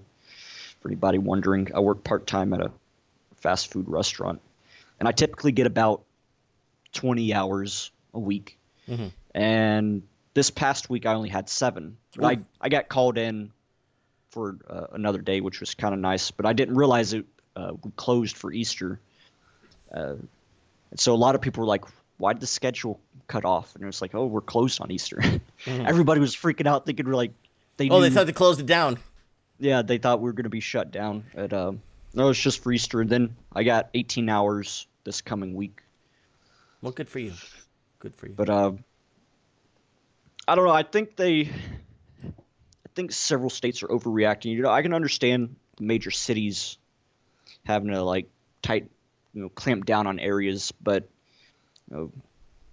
people got to get back to work, get to eating, and if people are on the police scanner I followed, I saw somebody had called the cops on their workplace because they weren't enforcing social distancing and they didn't have hand sanitizers. Like, really, if you're that worried about it, just stay home. Yeah, it's kind of ridiculous. You'd call the cops for something like that. Yeah. But all right. Well, keep us updated on what's happening there in Wisconsin. I'd like to know the flyover state and how it's being. We started with 3 cases. We got no cases earlier, your first time on the show. Then we got 3, and then it just started to double, quadruple, and now it's just growing. Yeah, we'll probably be at 4,000 next week. But at least we're not like New York. They got it real bad. New York and California, and the whole West Coast, they got it too bad. Even though you do have a large Asian population in like the Twin Cities area. Yeah, there is. Yep. And a lot of those people flew out of Wuhan. Yep. Last couple of days when they took down the lockdowns. But if I remember correctly, I'm pretty sure North Korea at the beginning of the outbreak there were some reported cases, but they locked down real quickly. And knowing them, they probably just killed anybody they thought might have been infected. But I wouldn't expect them to actually report anything. They're probably going radio silent right now. Yeah, you're right. All right. 26 Gunther. Keep us in the loop. Let us know what's going on down in your neck of the woods, and if you find anything or know anything, let us know, eh? Will do, Mike. You take care and stay strong, okay? Take it easy. Take care. Bye. That is 26 Gunther. He's in the comments section. He is from Wisconsin, following the show, and he's been giving us updates. He started first with telling us that they had a case in their state. And then it just started to go nuts. You know what I'm saying? So somebody's asking, how do you make money off this? Well, here's the deal, guys. What do we do when our money becomes worthless? No, there's overspending. I've talked about this on the channel many times, guys. The only way to hedge against inflation, hyperinflation, or overspenditures or misspenditures of your government is to buy gold or silver. It's the only thing that won't go to zero. Right? Silver will always hold some sort of centric value. So would gold, right? And that's it. Plain and simple. The only way to hedge is physical metals, not buying those stupid certificates from the bank saying, here's your certificate. You own this much gold, by the way, and God bless you. And then you take the certificate home thinking you got 10 ounces of gold, and then you go in and buy it. You bought it at $1,100 at that time, and it's stamped, and they tell you that they can't give you the gold anymore. Watch out for those things.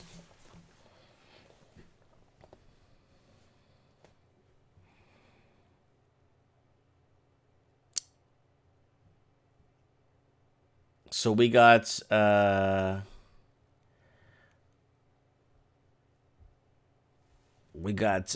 let's go over to who we want to get on the show tonight. So many options, so many good people. I see Jake in the comments. Let's get Jake on and find out what the heck is going on and what the hell is going on here.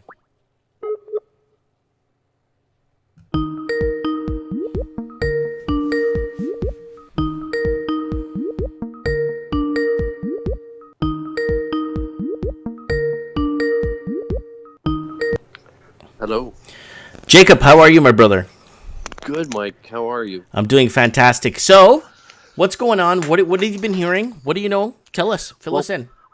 Of course, I've been watching. A friend of mine, he was a police officer in New Zealand, and he told me that they have a massive crime increase. In where? In New York City? No, in New Zealand somewhere. New Zealand. There's only a population of 5 million there. Yeah, apparently they have a huge, some kind of crime explosion. It's emergency. You didn't have a lot of details to tell me. I was like, oh my, but he had to go, so keep an eye on the news, I suppose. Wow. So in New Zealand, do you think, when is it going to become lawless? When the cops are going to say, screw this, I'm going to go protect my family. I'm not going to, it's not worth getting a paycheck over anymore. Well, there really are the little people too, right? At the end of things, right? In emergency conflicts, police will usually disappear and take care of their own, and I don't really say I blame them. Mm-hmm. Because you would do the same as your family, right? Of course. Okay. So where do you see things? So this 5G thing, I get so many people telling me, like, Mike, I'm going to unsubscribe from your channel because you don't believe that 5G is causing this. I don't think 5G is causing this. I don't think 5G... No, I don't think so. Nobody thinks so. I mean, the people, well, tell us why you think it's not 5G. Tell us why. Just tell us. Well, I'm not a telecommunications expert, of course. But I believe they've been using microwave transmissions more powerful than that for a long, long time. Their satellite network and everything is probably far more powerful. Okay. And they're upgrading, of course, everything, right? Is it dangerous? I'm sure if you stand next to it for 5 years, of course it would be. It's like I said, it's like standing in front of your microwave while it's cooking food for 5 years. You have teenage kids on YouTube doing videos of sneaking into Chernobyl and partying. So I'm not saying, of course, it's good for you, but radio transmissions tend to be focused in an area, like when they beam up to a satellite or from point to point, right? So if you're standing in the beam and live there, then yeah, of course it would be bad for you. Mm-hmm. Mm-hmm. Okay, so yeah, the 5G thing. Okay, now, have you seen David Icke's angle on this? Yeah. I'm concerned because I like David Icke. David Icke, but I like him too, but he thinks naked aliens rule the world, right? Okay, but I'm not talking about, his whole animal thing what is it? Right. Reptile thing. I'm talking about what he's talking about because he's got millions of subscribers and millions of views per day. Of course it is. I'm talking about his angle on that it is the world's planning and anybody that dies of COVID-19. Well, I'm sure they could include anyone they wanted in that, unfortunately, right? Because it's a world pandemic, or so they tell us. So even if you had a traffic accident, who knows, right? There's nowhere where they say they have to tell us the truth. But do you think the whole world's in on this? No, I don't think so. No, there's no way Russia would play along. They say they are. We're not as organized as they say they are, especially the underworld. Everyone's territorial, right? Humans are territorial creatures. They have their own little kingdoms going on for thousands of years, right? Mm-hmm. They're not all that well connected. Yeah, that's what I would imagine, right? North and South Korea, they're like a 45-minute drive apart, right? And they haven't talked to each other in 50 years, right? Mm-hmm. Except now in the past few years, right? But yeah, I get your angle. So you think David Icke? I think he went overboard with this, in my opinion. I'm just saying, Yeah. like, I kind of wish he kind of. I would too if I was a personality that people respected. Of course, I would embellish, but that's not a lie, right? Maybe he truly believes that. You know what I mean? But then, wouldn't this risk the lives of people who didn't decide? Well, I'm not going to wash my hands. Well, I'm not going to social distance, and I'm not going to because David Icke is telling me this. Well, That's the problem. that's crazy talk. You should always be doing that anyways. That's probably how we got in this mess. Is not having proper sanitary conditions across the whole world. We shouldn't be cast in judgment, I think. Mm-hmm. But we have a long way to go still. But sanitary conditions should always be a concern, whether there's a pandemic or not. Mm-hmm. Someone's asking me to call Alejandro Jones. Alejandro Jones. Alex Jones. I like his comments. Oh, Alex Jones. Yeah, Alejandro Jones. Okay, so where do you see this going? I mean, how long do you see this going for, honestly, in your opinion? Well, I think we'll definitely be into the summer at least. I don't think they'll drag it out for a year and a half. I don't think people can afford it. You know what I mean? Yeah. There would be a time where we would all suffer badly if our economy is shut down. You're a businessman, you know this, right? Yeah. Yeah. Right, exactly. Well, even if I don't get affected by it, it'll affect me in the long run because then less stores around me will be open and there'll be less attraction to the downtown area.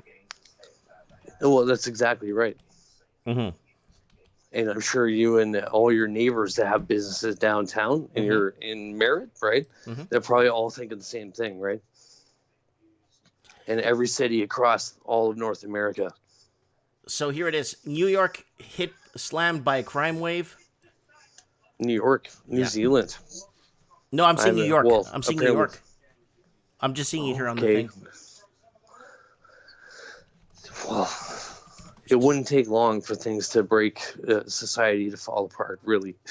But I'm not saying that that's necessarily going to happen. Maybe on a small scale. Well, violent crimes are up. Bracing for the rise in crime as lockdown fallout. This is from the Cyprus Mail from Cyprus from 3 hours ago. We got the rise of hate crimes, COVID hate crimes in New York. Coronavirus-related crimes on the rise. That's from Texas. We got murder rates. Murder rates are staggering, though. Well, of course. There's no one outside to kill. Well, this is good. I hope. Here in Kansas, we got property crimes rise during COVID outbreak. 488 break-in and enters above the average. Wow. Well, I'm just going over articles here, and it's. So, what do you see war-wise? What do you see happening? What do you see happening? I don't see any and nobody has an advantage right now to take at the moment. Who's gonna, unless it's something personal? I don't see any wars about money, right? They're usually about gigantic cash grabs or land or whatever. And right now, nobody's in an advantage to steal, right? Because wars like that, you pillage, right?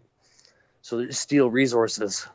Fuel's cheap, nobody has any supply issues. Well, they're starting to feel it to make domestic demand, right? But that's easy to do. They just have to do it. They just have to do it and put them to work. All right. Oh, we got another one here. Gun sales on the rise as COVID fears trigger personal safety. Well, firearms should be used safely at all times. Mm-hmm. That's the official story. Oh, there's a ton of stories. Gun sales on the rise in homes. Where's this one? This one's from Florida. Lower Mainland hunting stores see 200% increase in firearm. That's here in the province of British Columbia. Sales of firearms, ammunition skyrocket in Lower Mainland. Gun sales rising during COVID outbreak. That's in Pennsylvania. Of course, and they would all plan for that. That's a whole industry on its own, right? Mm-hmm. Wow. So that's a booming domestically make all industry. kinds That's of- Smith and Wesson. Booming. That's 50% of the United States economy is a military machine, Yeah. right? In Canada, we're from Canada, obviously, right? We have 36 million people. That's less than California. Are essentially, besides natural resources, they have a larger economy than we do.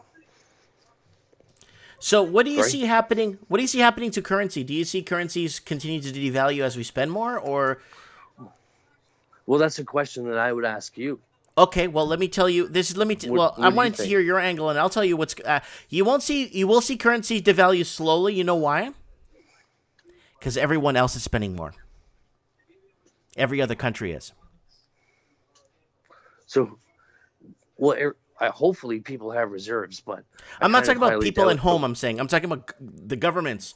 Government. Yeah, when government governments for sure. expenditures go through the roof, you start seeing inflation kick in a little higher. Then you start seeing it Yeah. go into semi-hyperinflation, and then that's when everyone's starting to buy.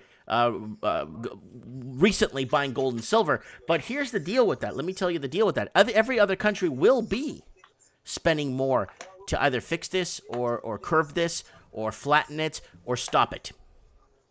Because a lot of these countries aren't big producers, but they're big in tourism too. And that's hurting their bottom line too. Of course, tourism is a massive part of the world economy. Right. And you'll see Yeah. American dollar stay strong, but not because the economy's strong, because every other currency is weakening to the American dollar. Yeah. And people will still use the dollar as a safe haven pretty much until the end of this year or next year. Because I don't see them They have depegging the the US energy dollar sector. anytime soon. Exactly. They have the petrodollar, essentially, Essentially, yeah. right? So they can buy you at any time. For now. Yeah, for now, For now. I suppose. For now.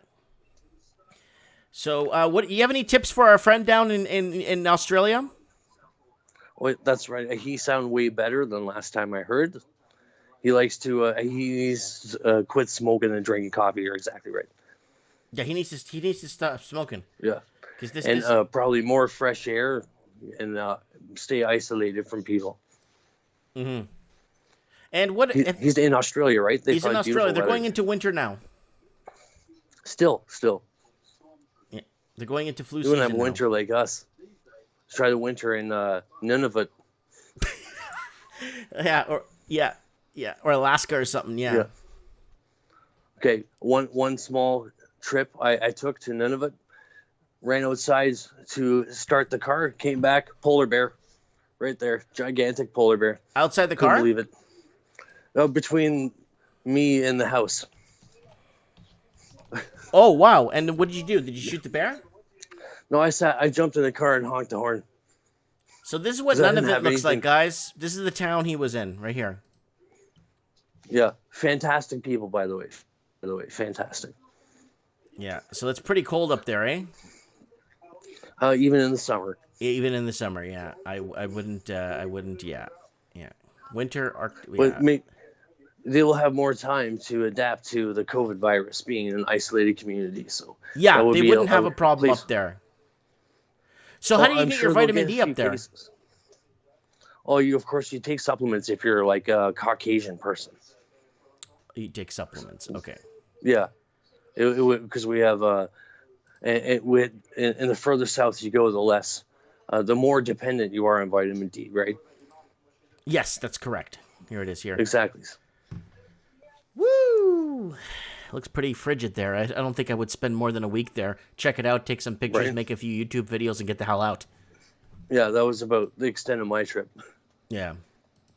Nice. All right, Jacob. I wanted to get you on and get an update on what you got going down or what's going down. Yeah, keep us on the pulse. Let me know if anything. Just put it in the comments, or if there's anything you want to come on the show for. Let us know, okay, buddy? I appreciate that. Thank you. No, very much. thanks for staying awake where you're at. It's late where you are. It is. All right. Well, have a good night. You too, brother. Bye. Well, That's our man, Jacob. World life experience all over the world. Everything wrong with America, guys. Guys, if you're worried about devalued currency, then start either looking at... Every currency will will look weak against the U.S. dollar only because everyone's falling to the U.S. dollar, right? Because a lot of people, I know a lot of people in Argentina, well, a lot of people are buying food now. A lot of people aren't working, right? So a lot of people won't have a lot of disposable income, right? Yeah, eat some seal. Seal is good. The fats are really good for you. I wasn't sure if I was going to like it. President Trump. All right. That's our soundboard there, guys. Let's get, we need to get Liam here in Southeast Asia. What? A purge. What the heck is going on here? All right. Well, we got some news down from Louisiana again. Many local school districts are temporarily... Oh, they got music on this. They got music on this. I can't play this. Police in Louisiana town uses Purge siren to signal curfew. Oh, wow.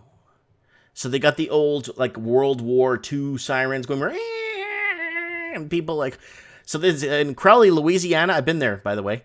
Emergency curfews in South Louisiana usually happen during the natural disasters like hurricanes and COVID pandemic is unprecedented.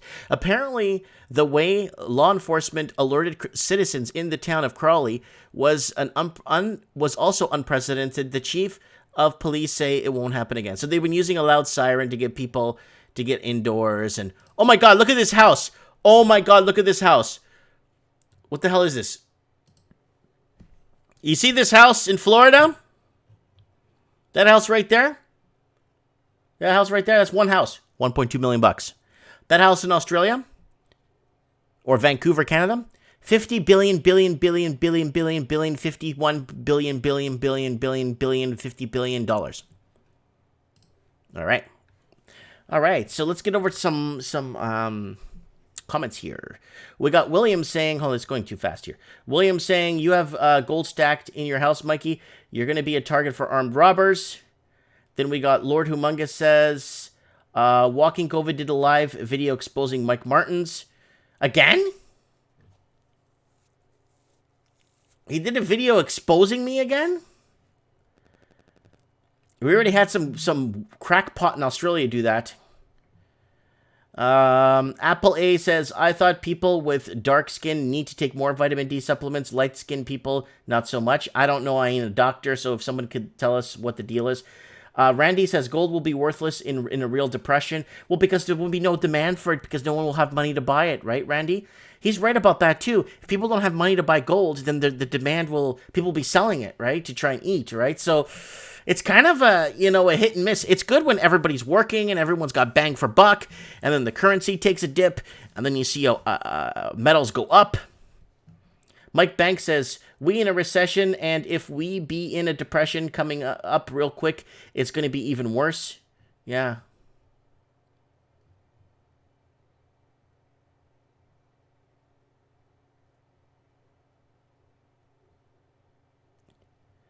Yeah, so why on news channels about to get 1 million subs, then boom, YouTube removes 50,000 subs. Yeah, YouTube does that to me. I'm not even a real channel. I got, 10,000 subscribers? Really? And 12,000 I think I have now. But they keep removing views, they keep removing videos and stuff. Like, what the hell, man?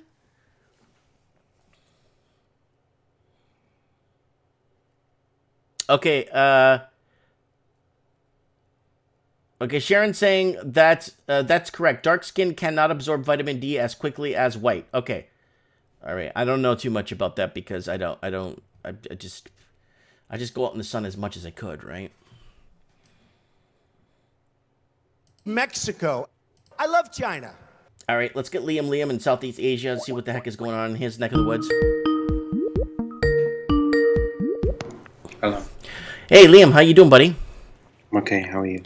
Are you still stuck in Thailand? Yeah, I am. Okay, what do you got for us? Do you know anything in the last week?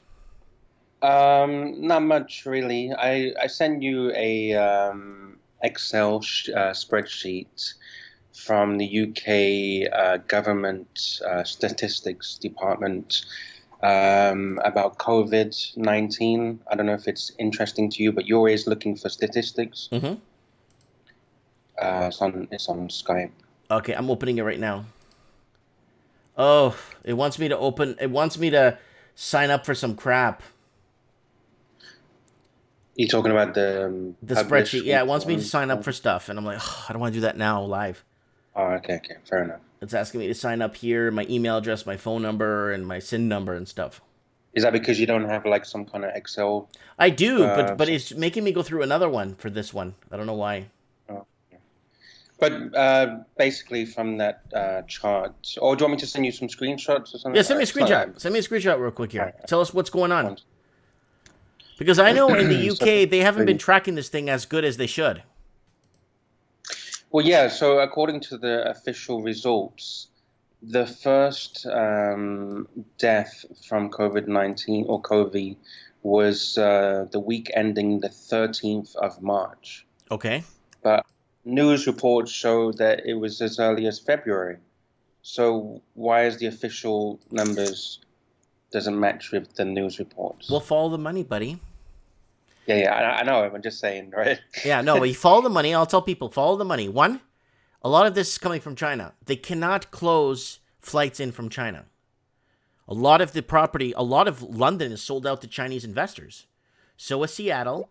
So is Vancouver. So is California. It's all rich investors. You can't just close flights from a country that owns your country. You know what I'm saying? Yeah. It's true. So I'll send you one. See if I could open this here. Okay, I'm seeing this here. What am I looking at? Weekly provincial figures of deaths was mentioned on death certificate. Okay, so here are the numbers here. Okay, so what week was this? Oh, here it is up top. So 27th of March to March 20, we're getting more. Oh, there are cases here. So they've poorly estimated this. Well, they're saying that the deaths didn't start happening until the week ending 13th of March, which doesn't seem right to me. No, it does not seem right. It does not seem right. Do you know by chance if England's doing the same thing Canada is? They're starting to cut back on testing? From what I've seen, they're actually pumping out the tests. But again, it's the quality of the test kits, right? I'm sure you've seen, I think it was France, or was it Spain that received a bad batch? Spain. Yeah. But why would you be getting test kits from China anyway? I don't understand that. It's like somebody told me the other day in the comments when I made that video that Japan and US is going to start closing up shop in China and moving their factories to other countries, right? Yeah, Japan, I saw that, yeah. And then somebody messaged me and said, "Oh, good. So now how are you going to buy a microwave oven?" I'm like, "Well, I'm going to buy a microwave oven that's made in Japan, so I don't have to buy a microwave oven made in China where I have to replace every 6 months." Well, and Japan used to be pretty much the manufacturing place of the world, right? Everything used to be made in Japan, mostly. Right. But you get what I'm saying, Hong Kong, right? Taiwan, Yeah, I'd rather buy a microwave oven made in Japan that's gonna for $800 or $1,000 more, so I don't have to buy a microwave oven every 6 months from China. Yeah, I agree, but this is the problem: is that this is your thinking and my thinking, but the mass majority of people don't think like that. But if they don't have a choice, then they'll have to think like that, right? Interesting. It's like this. Would you rather go to the supermarket and buy some chicken for $1 that's full of hormones, it was treated badly in its life, and it's basically rubbish? Or would you rather pay $2 and get something that's a bit more natural that hasn't been pumped full of hormones? For me, I'd rather pay double the price and get something that's, a bit hasn't been pumped with chemicals. Right, that's what I would want. I would pay more. I would gladly pay more for food if it's better quality. I would gladly pay more for clothing, good quality clothing. I would gladly pay more, you know what I'm saying? But then you look at Gucci and all those lines, it's all like Chinese manufacturing. Yeah. Well, most of those mass-produced designer items, it's this Chinese. It's just got a badge on the front of it. I'm not saying all designers are like that, but the mass-produced ones. So, okay, so you got We got all fronts happening here. Now, let me ask you about that David Icke angle. What do you think is? Have you watched David Icke's angle? Is this the video he did with Alex Jones? There's a couple of videos he made recently about. He believes that Covey. Have you seen them? How Covey is just a big world scam. He did with Alex Jones. Do you think? Sorry, what did you say? What was the question? What do you think of David Icke's angle of this thing being an entire planetary hoax? Do you think the whole world's in on it? I haven't seen the video where it says it's a hoax, so I can't comment too much. Sorry. Okay, sorry about that. No, it's okay. From what I feel, it's leading up to a kind of like a WWE3, right? Mm-hmm. Everyone's hating on China now. I don't know if you've seen. I don't know if you look at Facebook much, but there's a ton of posts from general people saying like, I'm not gonna buy Chinese goods and screw China and boycotting all these things. China. Yeah. Yeah. So I see that the general population is getting wise to be against China. So is this a build-up to we versus China? But this has been going on for quite a long time, actually, before the crisis. Obviously, with the Huawei incidents, even Apple back then was saying that they were going to get factories out of China and send them to India. I think they even did that. I think one of the old iPhones, they took it to India and started producing one of the older iPhones in India. Mm-hmm. So this kind of bigger picture started way before the virus, right? Mm-hmm. But okay, so do you think? So now, do you think that? I couldn't believe that the president of China, Japan was saying we will pay companies to move out of China. We'll pay you to move out, move anywhere else, but stay in China. It's a good thing, right? That's a great thing. But it's going to take a long time. It's going to take a long time. Well, it'll take anywhere from 3 to 7 years to start seeing huge movements. But you know what? Setting up shop ain't that long, man. Realistically, when depending on what you do, you need a good foundation. And if you're sewing clothes, you start laying out the machine, start hiring the people. Trust me, a motivated entrepreneur like myself. When I started my business, and my Pakistani landlady told me that she sold the building and I had to get out, and I'm like, holy crap! So she didn't give me much time to get out. So I put the pedal to the metal, and I set up shop pretty much almost within a week. You know what I'm saying? Well, where there's a will, there's a way, right? Right. If you really want to do something, you'll do it. Yeah, you will do it. You will do what you can. You know what I'm saying? Like I've been to Canada, right? I've lived in Vancouver for a year, and I see that when I was in Canada, they're very, very patriotic in Canada. I was very impressed, to be honest. Really patriotic? Where did you go in Canada? Vancouver. But this was like 10 years ago, right? This was 10 years ago. Patriotic. I just saw little Canadian flags on everyone's backpacks, and Canadian flags. Oh everywhere. No, that's for people traveling overseas, so they could say they're not American.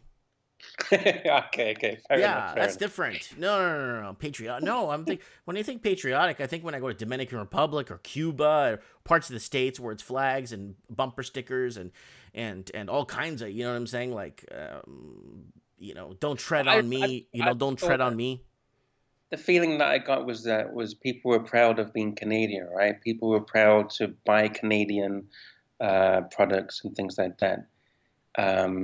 But my point is that it's a good thing that we start to do production in Canada and America. Made in USA. Every product other than food that I've ever purchased that's made in the USA has been pretty good. So I don't have a problem with things being made in the USA. It's just the food is not so good sometimes, because it's mostly filled with chemicals. A lot of the food. I got a question from Rand Ross here. This is a big deal, actually. If the West goes to war with China, where does China fit in? Where does Russia fit in? Yeah, if the West goes to war with China, where does Russia fit in? Yeah. Well, yeah. I think Yeah, that's a hard one, right? Honestly, I would see Russia, because Russia wants to become more. They want to get out of. They want to be more into the. They want to get it into the more into the Enlightenment age and more into out of the Dark Ages, the Cold War. They want to leave that in the past, right? Mm-hmm. And the only way to do that is by joining the West, like Europe, North America, Central, South America. You know what I'm saying? The only way, except countries like Venezuela that will be against it, and Cuba and stuff. But the only way, that Russia could prevail, it's coming out of the darkness and kind of leaving that stupid Iron Curtain and that whole, and being more united with Europe and being united with more of the right leaning countries, because they're on the border of Poland and all those other countries. They're all right leaning. I think that would be a better choice for Russia right now. I don't think Russia will side with China. I think Russia deep down really dislikes the CCP. Yeah, I don't see them siding. I don't really see them siding with China. It's either they go over the West or they go on their own, right? I don't see them. I don't even see North Korea siding with China either, buddy. I don't. Okay. I don't. I don't say. I'm not saying North Korea would join the West either. I'm not saying that, but I don't see them really wanting to join China, because that would be they would walk into a war. They were walking into a war they know they lose. Mm-hmm. Mm-hmm. Right. How many people live in Russia? I don't know what the population is. Let's find out right now. Because I know it's the biggest country in the world by landmass, right? Yes, it is. 1.44 million, 144 million people. Okay. Well. Yeah, Japan is just right behind with 126, and then Germany is just right behind with 82.79 million. Okay. So yeah, it's in. Oh, did you see the video I sent you of Bill Gates? The latest little clip from Bill Gates. Oh, you sent me a Bill Gates clip? Yeah. We all love that guy, right? Oh yeah, Bill Gates, the great leader. Where is he? Where the hell is my Skype? Why is my Skype closed? It's like my Skype is closed, but I'm still like talking to you. You know what I'm saying? Yeah. All right. Where's my Skype? Skype. My Skype is not here at the moment. Skype. It's not here. That's it. I'm calling the cops. I can't find my Skype. Probably when I hang up with you, it's gonna probably pop up. I got an idea. What if I just send it you again? It might pop up on your screen or something. Yeah. Would that work? Maybe it'll push to you. Okay, I sent it. On the chat? Yeah, on the chat on Skype. Oh, do you want me to send it on the chat in the chat room? Yeah, send it in the chat room. We'll look at our friend Bill Gates and see what he's got going on today. All right, I got a whole bunch of desktop icons on my side here. Woo! There it goes back. Woo! All right. So that was a good. Thank you, Rand Ross. We'll see if Supreme Cannon is up still, and he could come on and give us a little bit of a throwdown on what he thinks if Russia goes to war. Sorry, if the West goes to war, where would Russia fit in? The main question is, India is obviously going to go against China. Mm-hmm. Pakistan will go with China. Mm-hmm. I'm just trying to think. I think North Korea doesn't want any part of this, to be honest with you. As much as they like testing missiles and stuff, it's all a show. Yeah, but if we actually went to war, would nuclear missiles come into play? That's the issue. I think it would be set to limited. Okay. Limited nuclear destruction. That's my opinion. That's what I think. I love my life. Yeah, I have a wonderful family. It's crazy just to even think about it, right? It is. You could go to so many different angles. I put the link in the chat room. All right, let me see here. I might have to scroll up though. Epic View. Where the hell are you? Epic View. Don't just do it again. All right, put in the thing. We got to see our friend here. I don't see nothing coming up. I see blunt news. I don't know, maybe because it's a link, as it No, blocked the people link. put links in here all the time, dude. If anyone can see the link, please comment in the chat. I don't see it. Troll not's the last comment here. Yeah, it's 2 messages up from Troll Not. Okay, so I'm not getting all my messages on my side then. Yeah, That's I guess weird. because it's a link. YouTube sucks. All right, let me open the YouTube. So, okay, let me let you go. I'm going to open the Skype and see if I can get you. All right. You have a good one. Stay safe, eh? Yeah, thank you, and you. All right. All right, my Skype is gone. Okay, guys, my Skype is like gone. It's not even letting me search for my Skype. Let's find it manually here. LMNOP QRS Skype. There it goes. I have no idea what my Skype shop. Welcome to Skype. Okay, now it's giving me the Skype. That's not the Skype I need. It's giving me the link of Skype. Why is it doing this for?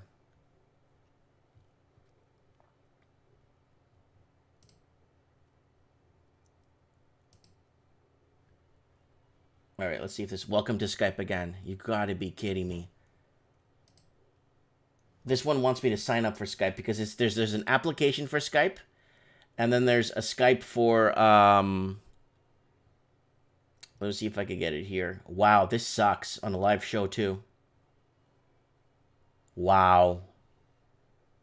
Yeah, thank you. I don't... It's not even letting me open and search for my links. Wow. Wow, it's not even giving me the search option. Thank you.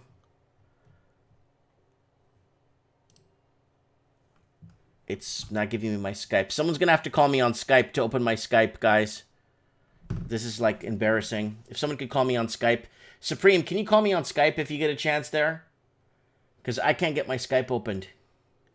It's not even giving me an option to search it. See if somebody could call me here. I can't even search it anymore. Somebody could call me, please. Get my Skype open.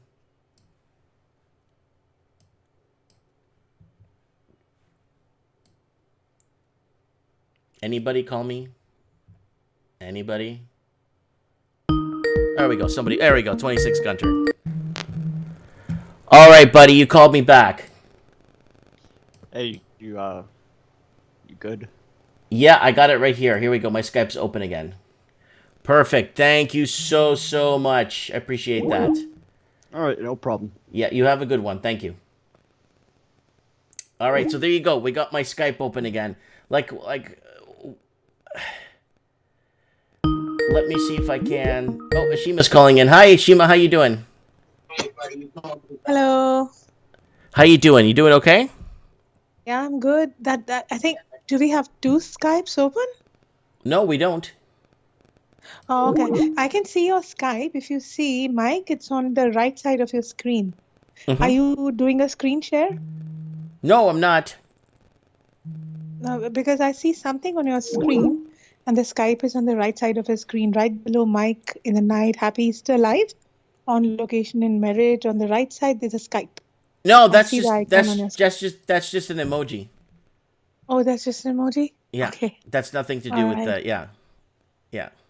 Oh, okay. Okay, so Right. how are things? What do you want to add to the show? What can you tell us? All right. Okay. If we're talking about the Russian angle, Mike, Russia is having land wars with China.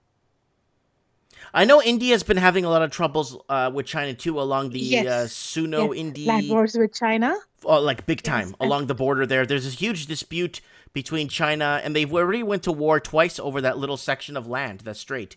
Yes, and also because they've given a part of the Indian land, Pakistan has given a part of the land which was disputed territories of Kashmir to China, and we plan to take it back because as a policy, India never interferes, never tries to conquer anyone's land. Mm-hmm.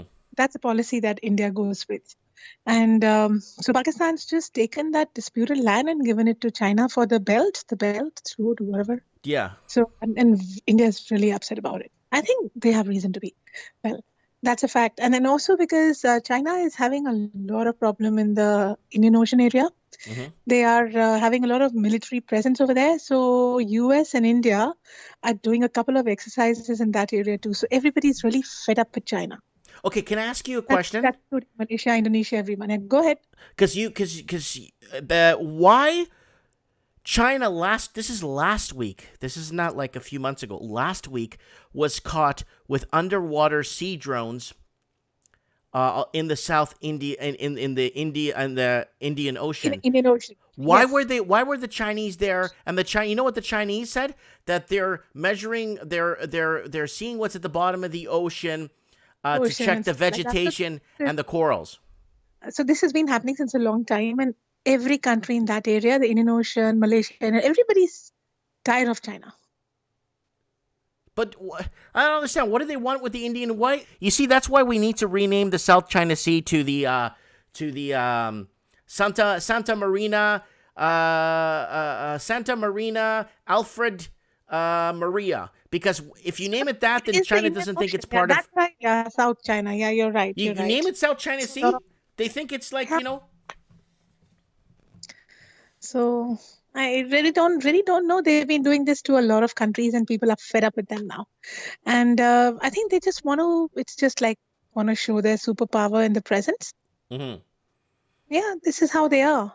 But I think they'll fold fast. Honestly, in my opinion, if China got into like a land battle, I think China would have.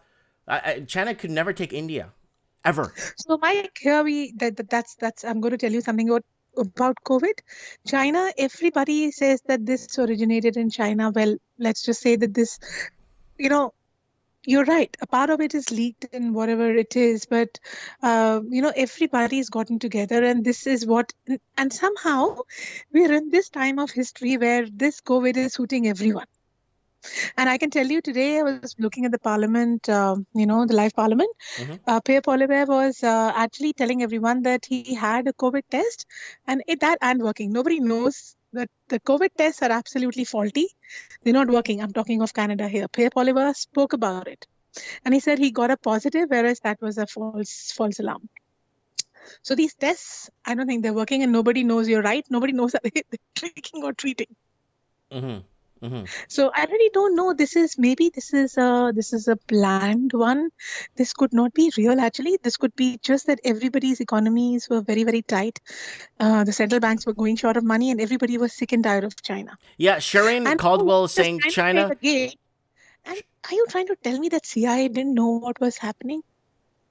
They already knew it, and they all got together, and they just wanted China to play its game. It's something like, all right, they started it, play out.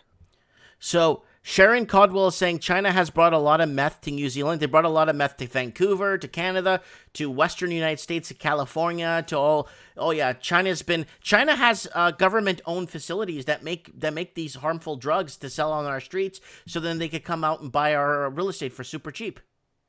Yep. So everybody, at least in the subcontinent region, the Indian subcontinent, which is the countries outside, and that's what the US calls everyone now. They call them the Indian side, like the Indian subcontinent.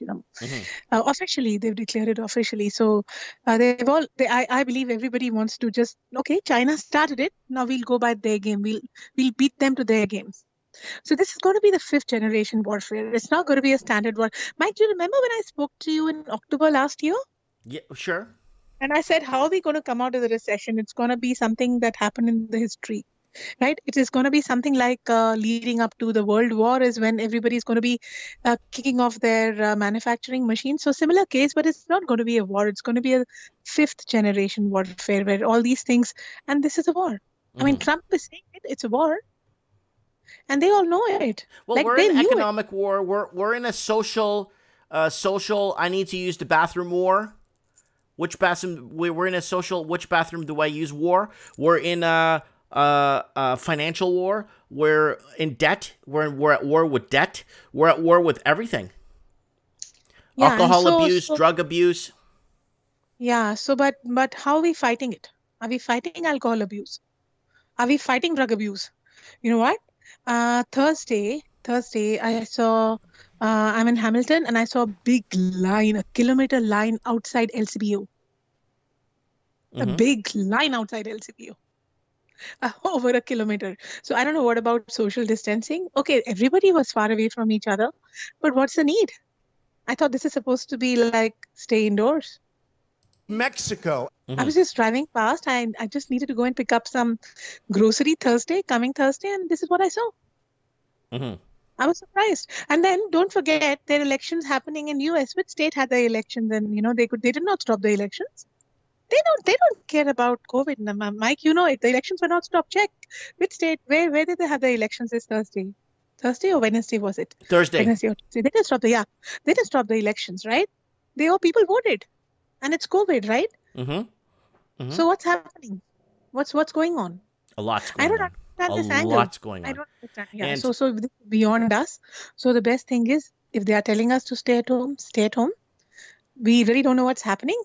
Nobody knows, as you say, they're tricking or treating. And these tests, I'm telling you, don't even go get yourself tested.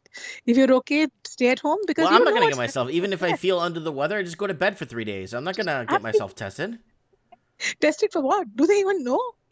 Like I said, remember, but I've been saying this since the last week of December. They have no idea what they're dealing with, right? They don't know what they're tricking or treating. They don't know what they're tricking or treating.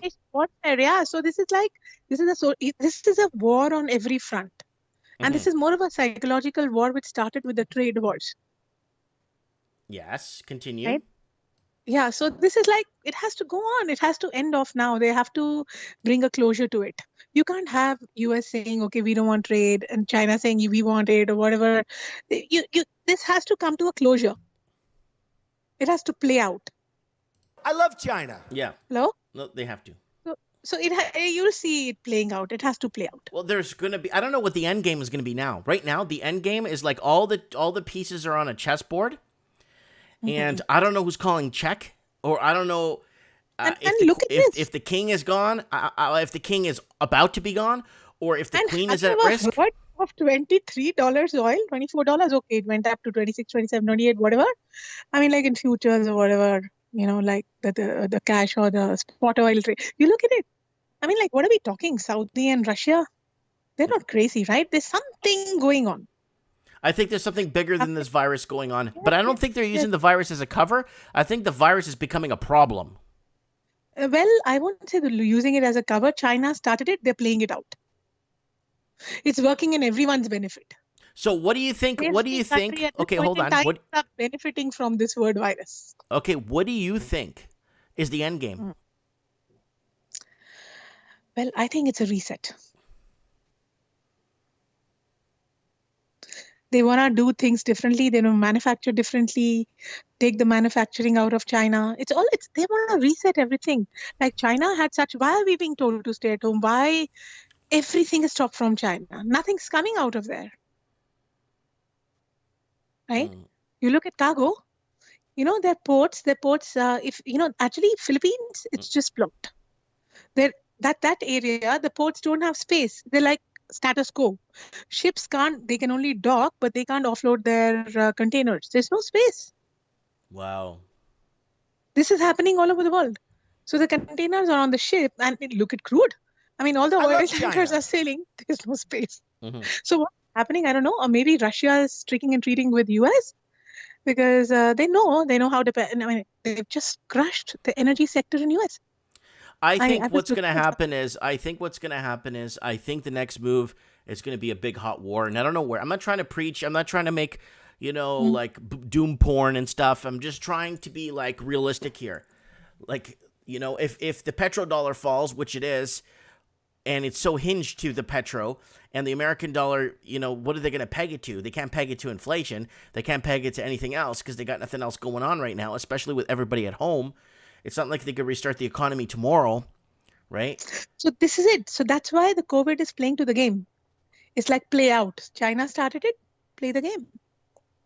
Everybody is now, it's gone reverse on China and they're just playing the game.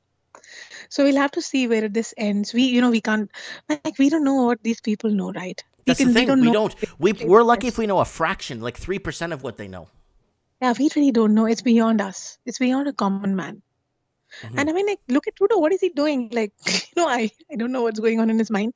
If I would have been NDP, I would have maybe they're right. They've not pulled the rug under his feet, but I don't think they're going to last long. Liberals, no, I don't think so. No, But then, all these people in but power are going to be nobody gone wants to because get into the they're mishandling this thing. They should have. Why did they wait for the World Health Organization to say that this was a pandemic? Why did they wait so long? Why did Canada believe in the WHO? Why did Canada believe in China? Why did Canada is China? That's why. And so is Australia, and so is New Zealand. Yeah, so that's what we're being led to believe, Mike. I think there's another game being played out. WHO doesn't have the guts to beat the US. WHO doesn't have. WHO is synonym to US. UN, WHO, they're synonym to US. So how do they get the guts? This is probably being played out. Solid Extra left a good comment right there. Solid Extra said, the 1918 Spanish flu ended without a vaccine. There was sort of, they just had to play it out. COVID is not going to go down because of the warm weather. This is not your conventional, typical flu for the northern and southern hemisphere type flus that die off when the weather gets warm. COVID's here to stay. Yep. Which, again, they don't know what is COVID, what is happening, and know what's being spread. So it's a bio-warfare we are up against. They knew it. They don't know what's happening. Beyond that, I don't know. We just have to let it play out. But do you know what the latest is? Everybody wants a debt jubilee. Everyone. Now people have started questioning the government. Like, all right, you're giving, you're funding the banks. Banks aren't lending that money they're getting from the central banks. They're not giving it out.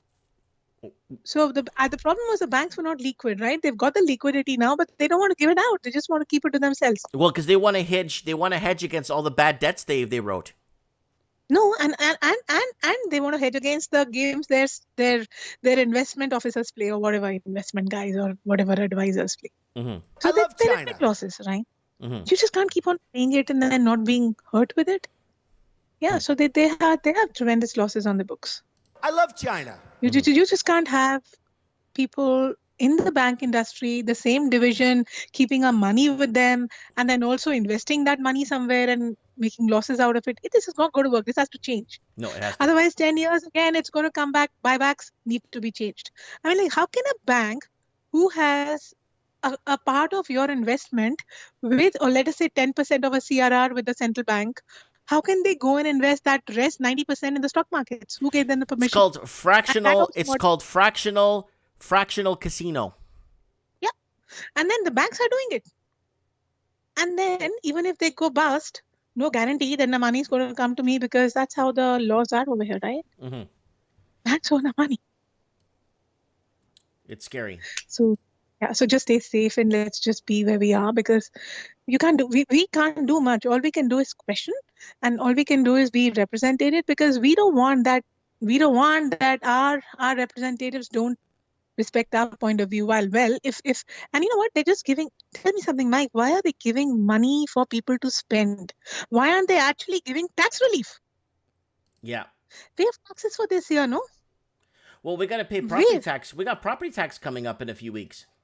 So why isn't any media sector asking, why aren't you, why is this jubilee, this, funding of all the corporates, and where is all this money? Who's going to pay back this money? We are, in the end. Well, okay, let me ask you something. Let me ask you this one, and I want to ask you this because I want to put you in a good mood. Ready? Yeah. Okay, here goes. How do you feel about the Canadian government bailing out again the media, the dinosaur mainstream media that nobody watches? I would never give them permission to do that. But are they doing it openly? They already did $600 million before the election. We talked about this together last time. And they're thinking about it too. And they said they asked 10 people what they thought, and 7 out of the 10 said it's a good idea for that to basically, for them to do it. They asked 10 Canadians, and they said it was a good idea. Those Canadians were not probably the Canadian origin Canadians. Oh, I have your Facebook picture up, by the way. I love China. I put your Facebook picture back up. Yeah, I saw it. Yeah. So I don't think everybody started hating their policies, Mike. The more the people are at home, the more they're reading, the more they're studying, people are becoming more conscious of what's happening. Do you think people are watching CBC News in Canada, or nobody cares? Oh, come on, this is paid media. We all call it paid media. Mm-hmm. Who cares? Do they even give you any information which is reliable? Has that information ever helped us? Okay, forget about anyone else. Look at our room. Look at your room. Mm-hmm. When has CBC, what article do you think you have seen in CBC that you've discussed? Tell me. Mm-hmm. Nothing. They only talk of, the parliament is going on. There's so many deaths today. I mean, this is paid media. They can't speak. They have to speak their language. They have to speak the master's language. Well, if you want to Oh, this is come, gonna- if you want to speak, you got to come on the Mike Martin's channel. Mike in the Night. Absolutely. That's what we do. We have a voice here. We can all talk, and we all get an opportunity to talk, right? Well, everybody Right? does, as long as they don't swear. So I don't want to take everyone's opportunity. Talk to some more people and have them voice their thoughts, because everyone has such good ideas. I'm always here in the channel, and believe me or not, your channel is really, sometimes when I waver, a lot of people tell me, go buy, it's the right time to buy. That's when I stick to your channel. And I know that, yes, there are people who think like me. It helps me. You guys, Steve the Plumber, Lord Humongous. Mangus, and Supreme Cannon, you yourself, the Chronicle, all of the nice guys. It's so nice. Mm-hmm. Layla, everybody's so good here. So, and it's nice to have people thinking in your line of view. And I think you have so many people now who are thinking the way that you are, and we all are. That's right. That's how we start forming, getting things done. Is by it all starts with an idea, right? Yeah, and people have to, I think very soon back, when the parliament gets back, they're going to pull the rug under, because you just can't. It's not free jubilee for MasterCard or for Loblaw or for the media or for. It's going to end. It has to end. Look, the buybacks are ending. Mm-hmm. It has to end. Well, Otherwise, it has to. leave. There's got to be an end game somewhere. I pay the GST, HST, and my family pays a lot of income tax, Mike. Your family, all our families, we're all. I mean, why aren't they giving money to the people who are not working? Why do the people who've just, those many hours less and all what? So everybody's actually paying, right? If they buy a good, they pay GST, HST. Mm-hmm. Forget about. Well, they're not going to give money to people that need it. That's actually doing something right with it. When have you ever seen the government actually do something right? So we have to stand up and ask, and that's why I say at least make a change. At least make a small change. I hope we all can make a small change. That's all that we can plan and hope for. The more people we connect together with, the more we share. And Mike, this is just, and I'm telling you, a lot of people are awakening. So this is going to be the age of enlightenment of the 21st century. Mm-hmm. That's what everybody's talking about. Everybody knows, Mike. Everybody's talking about it. Yeah. We're talking about deaths in US. We have to understand 70% of the US is on prescription drugs. Rest 30% buys them off the street. Yeah. So we have to understand that. And a similar case in Canada as well. Oh, Canada's beyond Canada's Canada needs to really find a grassroots movement, a real grassroots movement. For the people, by the people. We can't have this. When do these people actually talk of a common man's right? All they talk about is either LGBTQ, or they'll talk about legalizing. Remember the last election, the whole debate? I got so mad. They were talking about the pipeline, global warming, pipeline. Everybody left them. All the energy sector, they just They never once spoke about the homeless crisis, the opioid crisis, the $200 billion. Remember, we're in the midst of that $200 billion laundered money in 4 years through Canadian real estate. They never discussed that once. Mm-hmm.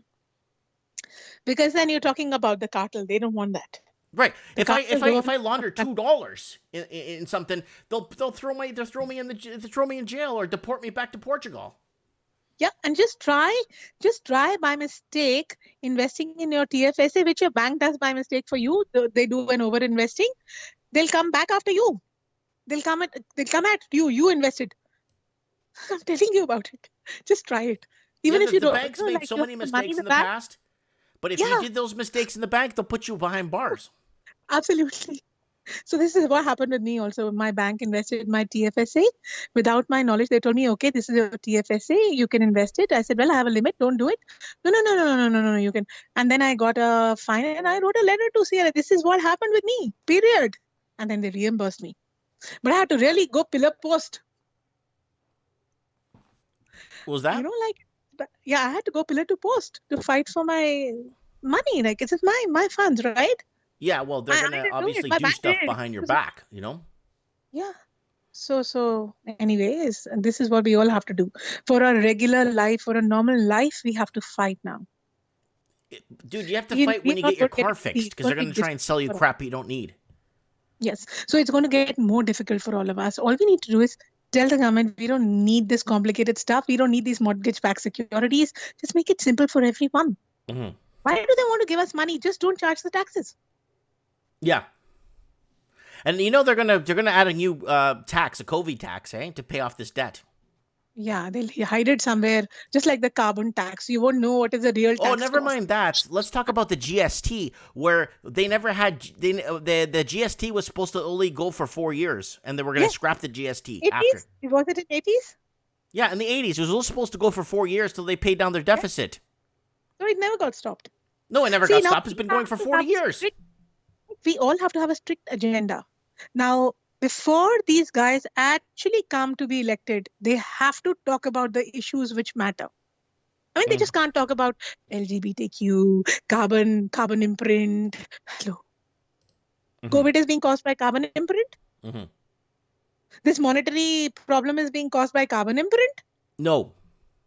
So I want to know, I want to work with a government which stops the I would say promotion of debt in the economy. Mm-hmm.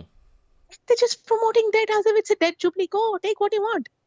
And now, it's a double-edged sword. So I believe all the owners, even though there is a rent eviction law, all the owners, like I paid my rent. I was one of those lucky ones who did. So my owner was like telling me, oh gosh, people are not paying rent. Okay. All right, I'm gonna let you go. Sad, yeah. All right. We've been talking for a while. Wow, we're talking almost 30 minutes. Wow. And we will keep in touch. This is your face. Where'd you take this picture? Mom's the words. Mom's the words. Where's that? Mom the word. Don't talk loudly. Oh, okay. All right. You take care. You have a good night. You stay out of jail. Okay. Bye. Bye. And that's our friend Ashima of the channel. Ashima, she's been on the channel many, many times. All right. Okay. Okay, let's see if we can get this people at the border. Where is this? This is at the border here. This is thousands rush across the Pakistan-Afghan border after official lift COVID-19 restrictions. Thousands of Afghans stream across the Pakistan border. Wow. This is some... What are they doing?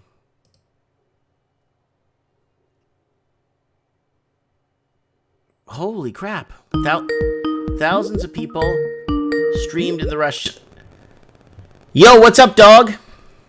Hey, it's Rex Cohan. No, I know. Are you drunk? No, I'm in quarantine. Oh, okay. Well, yeah. So how are things going in quarantine? Well, I had a this is what I'll tell everybody on your channel. I had a cough. Yeah. I had a slight bronchitis. Maybe it was a cold. I stayed up a few days. I ended up going to a hospital. The hospital kept me overnight. They took a test, a COVID test. They put a swab up my nostril. The test results aren't back, but they advised that I don't go home. They advised that I go into quarantine. So if you didn't go home, are you in a hotel? I'm in a motel, yes. Oh, that's even worse, a motel. Yeah, it's an old motel, and I'm in a quarantine. My wife drops off food at the front door, and I have big problems. Wow. So your wife drops off food, and wow, I'm really sorry to hear that. Where do you think you got sick? I mean, did you get sick? Like, did you travel somewhere? Did you get into a fist fight with somebody? Well, I think I got sick because I was socializing, Oh, and after that, it went downhill fast. And now I'm stuck in a motel, and I've been listening to your show all day. I'm bouncing off the walls. I have cabin fever right now. Cabin fever, literally cabin fever. I want to get home to see my kids. I just don't want to be in here. I got Doritos. I ate so many whoa, whoa, Doritos. whoa! You have Doritos? What brand? What kind? The orange bag, Like not the the red one. the nacho or deep nacho? Yeah, the nachos. I ate ton of Doritos, pepperoni sticks. I ate cookies, and my stomach just feels bad. I don't think you should be eating that stuff if you think you might be tested. You might test positive for COVID. I don't think I will. It's just a precaution to quarantine me. I'm telling you, all the doctors will go to the extreme. And if you do have a cold or something, or you feel a little sick, try to recover on your own first. Yeah, don't go to the hospital. That's what I did. You got stranded there for a night. Well, couple nights, yeah. Whoa. It So was how my was own- it in the hospital? What happened? Like, was it what's going on? Well, like, what happened when were you noticing a lot of COVID? What happened? I walk into the emergency, and the glass doors won't slide open. So you're stuck, and there's a sign on the emergency door. It says, "A nurse will be with you in a moment. We are taking precautions for COVID-19."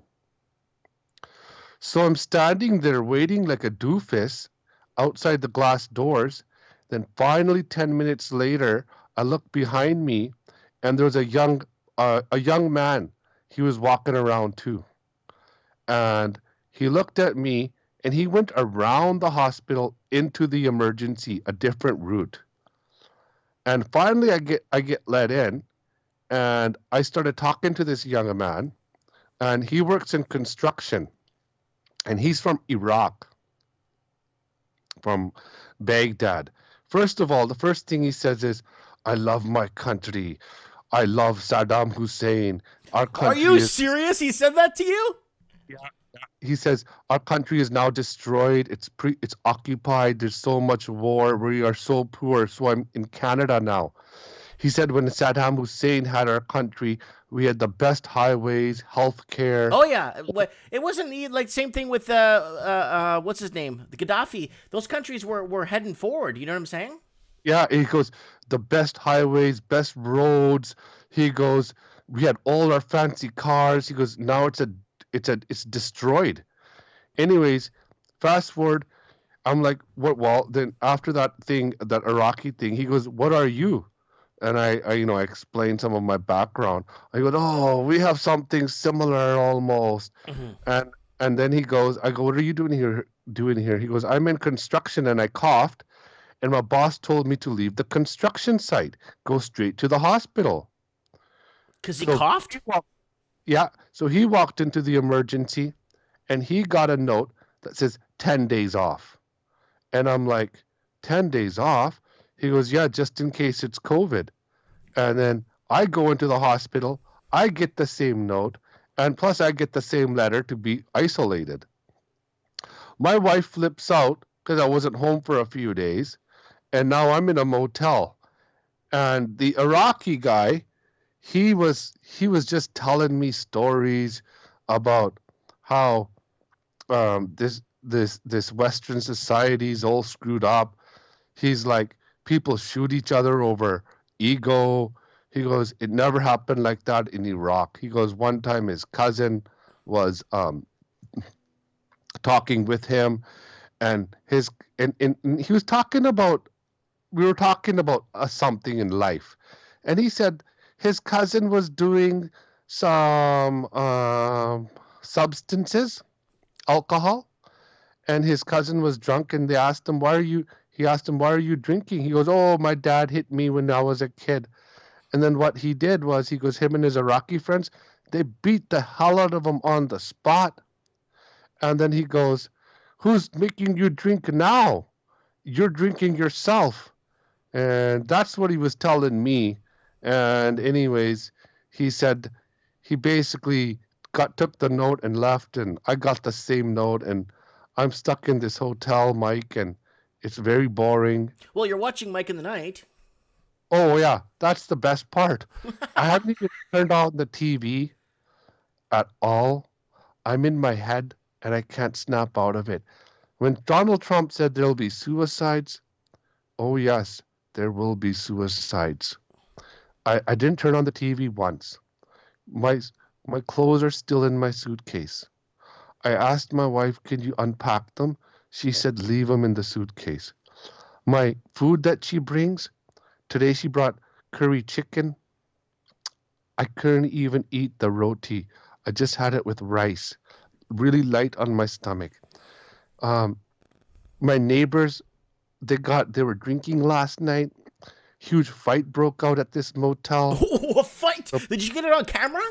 No, I should have. Yeah, a fight broke out at this motel. My wife was pulling in at the same time, and she said, if you ever get involved into a fight where you start drinking with these guys, you'll be in quarantine for another 10 days. And now she's telling me that I'm confused, Mike. Is the house prices going to go up or down? Because I had some money saved up, but now the house prices everywhere are so expensive. I have no clue to buy or sell or hold or what. Well, you're not supposed to buy right now, especially with this whole COVID thing and with nobody working.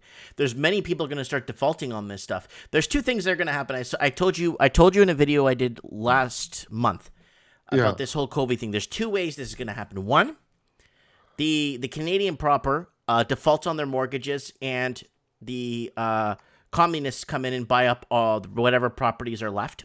Or the property prices drop, banks start to fold, government starts to bail out mortgage or homeowners, and you start seeing this for a little while, and then everything goes kaput, and then you jump in the market and buy. I do not recommend to buy right now. No way, because I was looking at my children today. My wife did an Easter egg hunt, and I can't see them because I'm in quarantine. She showed me the videos. It broke my heart. And I'm like, I told my wife, we can't buy now. Prices are at least 200 or 300 over. You think that we'll have anything left over for our children? Yeah. You know, and that's my situation. That Rex Cohan, that's the cough. That's the cough, the doctor said. That's dry. Yeah, it's a dry cough. That's the cough I got. And that's the cough they said, just stay away from home. They said, do not go home. And I have the medical notes, the letters. My wife saw them. And now I'm in this hotel on the side of a road. Motel. Yeah, motel, actually. You would love to be in a nice 5-star, breakfast, brunch, what do you call it? The complimentary continental breakfast one. Yeah, and you know what? My favorite part of those kind of hotels are the steam room and the sauna. Because you sweat out all the stuff. But now all of those are closed. Yeah. Well, the motel you're in doesn't have anything anyway, so. No, but my wife does drop off my lunch and dinner. That's good. At least you're okay. Well, at least you have your laptop, but you're obviously on your computer. You're obviously on. Well, I was listening to David Icke as well, and you talked about David Icke in the beginning of the show. And I also subscribe to the David Icke's channel. And David Icke definitely thinks this is just a false virus. No, I understand where he's coming from. I get it. But do you remember the beginning? So hold on. Somebody sent me $2. Dragovich Thomas Lynn says Joe Biden forgot this message. Yeah, Joe Biden is vegetable Joe. Anyways, listen. Russia. You talked about No, Russia. I want to ask you this first. Hold on. How do you get the whole world to go along with this? You can't. How do you get Ecuador to go along with this? Cuba. How do you get all these countries to go along with this and start stating all these deaths when all these bodies all over the place, like in Ecuador, and then Peru is having huge issues in Peru with cadavers in people's houses, and no one from the government's coming to pick it up. How do you get the whole world to come along and to go on board and say in a unified way that this is a hoax or create a hoax for the world? How is David Icke, like, how is he right? How? Well, there must be enough money from the very powerful, like the Bill Gates and stuff, we'll never to get, pay off some governments. No, because you can't stage what they stage in Ecuador unless you're spending like tens of $1 million on movie props and setting up and lighting. The way Ecuador, like people dropping off bodies in front, bodies, not bags, bodies, not in bags, in front of hospitals, dead. And they lay there on CCTV camera for like 3 hours till somebody comes in, picks up the body with a machine or like a forklift. Holy shit. Yeah, so how do you get that to go? Like, it's the same thing with Peru, and it's happening in Panama too. So how do you stage all that? That you can't stage, I think. There's too many bodies being dropped off. Like in different places, and all these CCTV cameras are picking this up, and people are putting it on YouTube, and YouTube's taking it down. No, I thought America would have 100,000 deaths per day. That's what the numbers I thought were supposed to say, or 10,000 a day. 10,000, yeah, 10,000, but that's not yet. It's at 2. We're still a little bit behind. It's warming up still, right? Like last week, the numbers when we were doing the models, it was 10,000 a day by Easter, but it's only at 2. Well, give it some time. I don't want it to happen. I don't want this. But I guess, again, preparedness. We could get this down to 500 a day, 0 a day, if we could do what you're doing. Put yourself in quarantine. Yeah. You know, maybe get into a bum fight with the guys next door. You know, but just stay safe, you know? Now, Russia. The thing about Russia, you talked about Russia in your channel. The Europeans will never let the Russians swing west. Never. Napoleon went in there. Hitler went in there. The Jews went in there. The Brits went in there. Alexander the Great. Yeah, the Brits went in there. The Prussians. World War II. They always want Russia. Russia's protecting their sovereignty, their land, their oil. I'm not saying that Russia will be part of Europe. I'm saying Russia will side with the West because they'd rather side. Who would you side? Will you tell me? Would you join the West or would you join China? Well, Russia's looking at it from a different perspective. Now, this is the other angle. Russia's looking at it that the Europeans have screwed them for hundreds of years. You know the czars, the Russian czars? Yes. They were all fucking killed by the English, actually, funneled by the English, the Bolsheviks. The whole empire was destroyed, the royal family. Their daughters were raped. Now the Russians are looking at the money's in the East. The money's in China, and it goes right down there. But the thing is, no. It's still no, because they could always bring back the wealth. You know that. Yeah, but the thing is, Russia holds the key. So I think Russia will be neutral, or, you know what, if the Europeans piss them off again, they'll definitely sit with China. But otherwise, they will be neutral. If the Americans don't take off those bases on the border, on those Baltic states, the Russians will definitely sit with China. As long as the Americans and the Europeans have those bases along that border with Russia on the Baltic states, they never will side with the Americans or the Europeans. And another thing is, it's the Russians that sided with the East, and they protected Bashar al-Assad in Syria. You know, that was a test case. Russians could have not even stepped into that war and Syria today would have been completely destroyed, just like Libya and Iraq, and it would have already sided with the West. Russia stuck up there, and Russia knows that their land is so valuable that the Europeans will infiltrate their economy with NGOs, and the Europeans will destroy their culture and sovereignty. The Europeans already. What do you think China did to the West? To China, they laundered more money into our housing markets all over the world, and they've introduced all kinds of drugs being made by CCP-owned factories that make drugs, chemical-induced drugs, to ship it to California, Oregon, synthetic marijuanas that you smoke a puff, you die. Like all kinds of crap they're bringing into our shores. Look, what do you think China did? China made the wealth because they basically knew that the elite in the West were binging off any money. Binging. Now, I think Russia will implement laws like there'll be like home ownership will only be for Russians. But I think for business-wise, they'll continue trade with China. From what I heard is that China's the economic muscle, Russia's the military muscle for war with America. Until America drops their arms on that Russian border, then things can change. But America has to blink first. If America wants peace, they have to take off those bases on the Baltic border. And I don't stop those stupid military drills on the border too. Yeah, and I don't think America's yet to do that because the Europeans, for 250 years, they've been fascinated with that Russian land. And, so many wars were broken out in that border and that war. How can Russia forget their 20 million have died in World War II? Yet today, the Europeans, they don't even honor that the Russians helped them. They don't even go to their festivals. I mean, their military parades. They don't go to their victory holiday. And the Americans sure the hell don't go and give Russia props about World War II.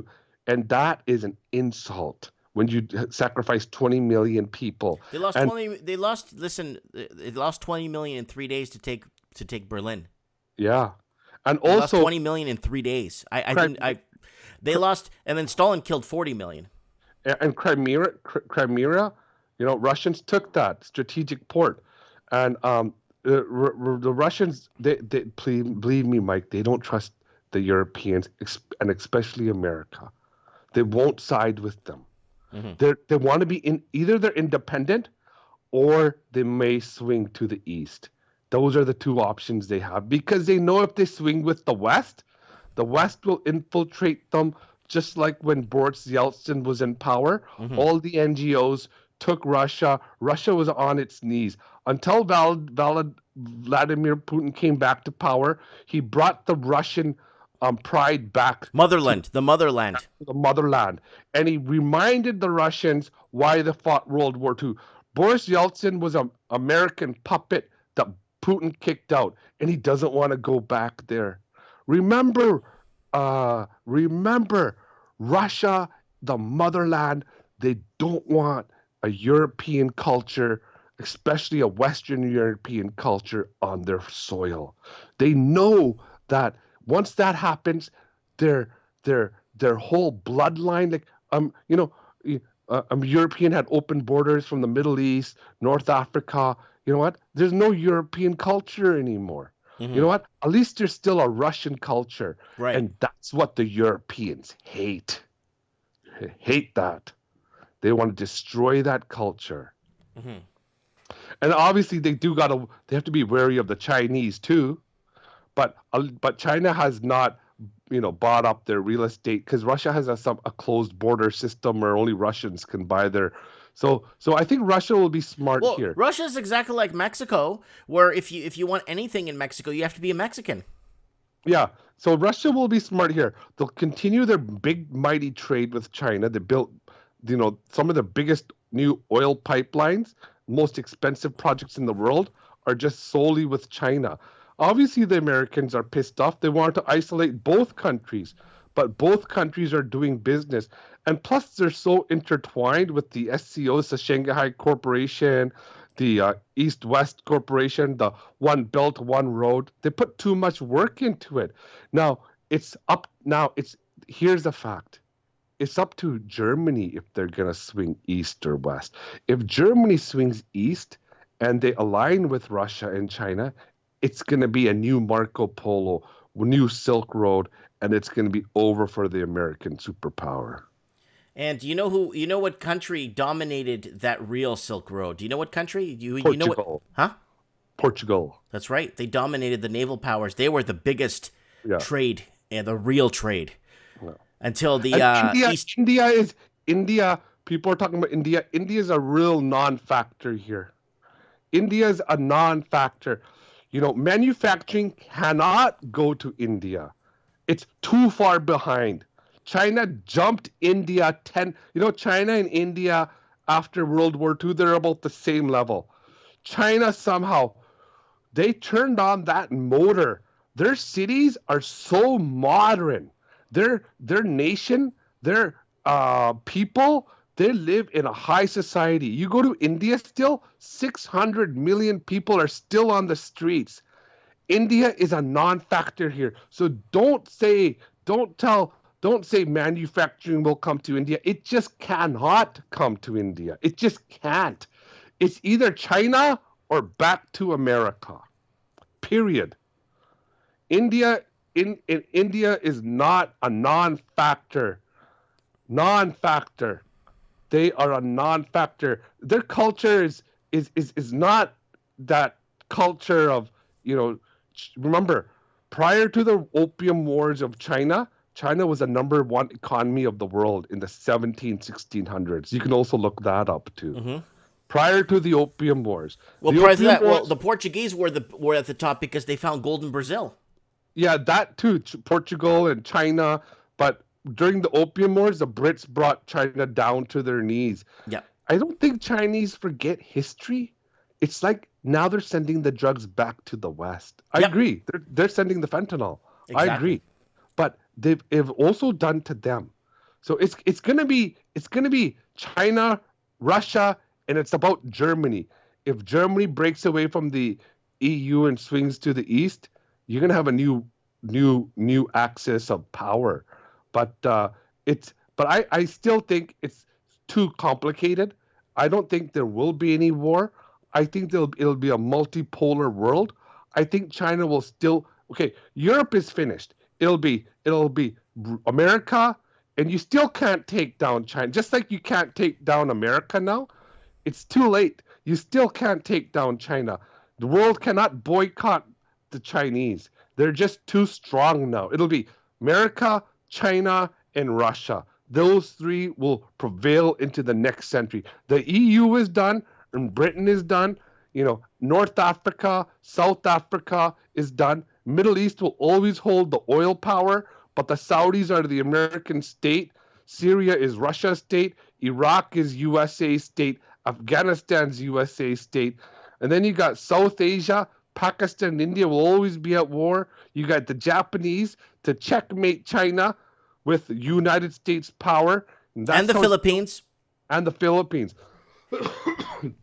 It'll be a multipolar world still. There'll definitely be some changes. And definitely I don't think China. Canada is a country to stop the Chinese money because there's nothing left in Canada. Yeah, they can't stop the Chinese money. They got to continue laundering money through Chinese money through Canada, through real estate. They got it. The fisheries is dead here. They killed our forestry, our mining. We got some of the biggest mines in the world, but it's all done. But a lot of our biggest coal mines owned by China, and one of our biggest copper mines are owned by China too. Yeah. And they don't hire Canadians either. No, they don't. And you know what? I was talking to there will be no war. Mike, think about the devastation of war. We got enough weapons to kill this planet 10 times over. And that includes, killing the very rich and the very poor. Mm-hmm. It just can't happen. Unless there's a madman like Kim Jong-un, right? Yeah, but that guy's a banana. That guy's a total banana. Trump isn't mad. Putin isn't mad. and Xi Jinping sure the hell isn't mad. But what do you think about vegetable Joe Biden? Vegetable Biden.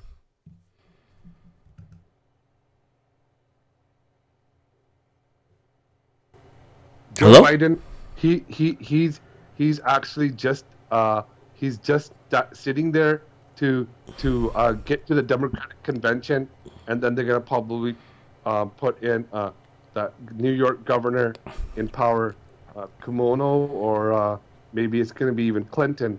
But Trump's got this next election hands down. The Democrats have nobody to beat. You don't think Vegetable Joe is okay? No, I'm just joking. Just every time I see that guy, it's like, why are they doing this to the poor guy?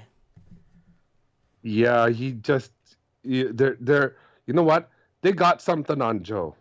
Joe has no choice but to follow the toll line. Yeah. What I mean is they got a lot of stuff on Joe and his son. You know, they told Joe, if you don't do this, either we're going to kill your son. You know, you don't know these guys. These politicians, these people in power are real gangsters. Either we're going to take your son down, we're going to take all your money back from you, we're going to do this or that or this. So he has no choice but to follow the line. He doesn't want to be there. He wants to be sitting out. He's 70. He wants to be sitting on the beach, go to Hawaii. He wants to play with his grandkids. God knows what. He doesn't want to be president at this age. He's done. But he has no choice but to do this because he's been asked to do this by the gangsters in politics. Otherwise, they're going to take his life. Period. That's how the world works, Mike. Mm-hmm. That's how it works. All right, dude. I'm gonna let you go on that note. Stop. Just relax. Finish off your quarantine, and then go home. Okay? Yeah, I know, Mike. If there's another fight, can you do me a favor and record it? Yeah, I will. All right. It's like, so there's just, I'll record it. I'll pass it to you. But thanks for letting Rex Cohen be on the show. I love you love your show. Today you almost hit 300 viewers, Mike. Almost broke a record. No, that's not. That's good. That's good. Yeah, you almost broke a record today. Mm-hmm. Well, so props, brother. Thanks, brother. You take care. You take care. And give me a call later. Give me a call later. I gotta talk to you about something private. Yeah, I know. We'll talk later, okay? Okay, bye. Bye. So we got that. That's good. That's all good stuff. Good stuff. Let's see what Supreme Canada was going on. There's a big fight in the comments here.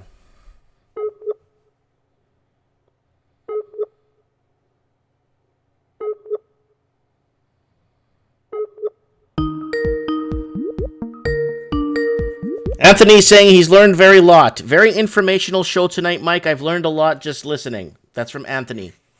I think he's in Toronto. Hola, Miguel. Hey, buenas tardes, felicidades. ¿Cómo estás? Oh, bueno. Gracias. Okay, good.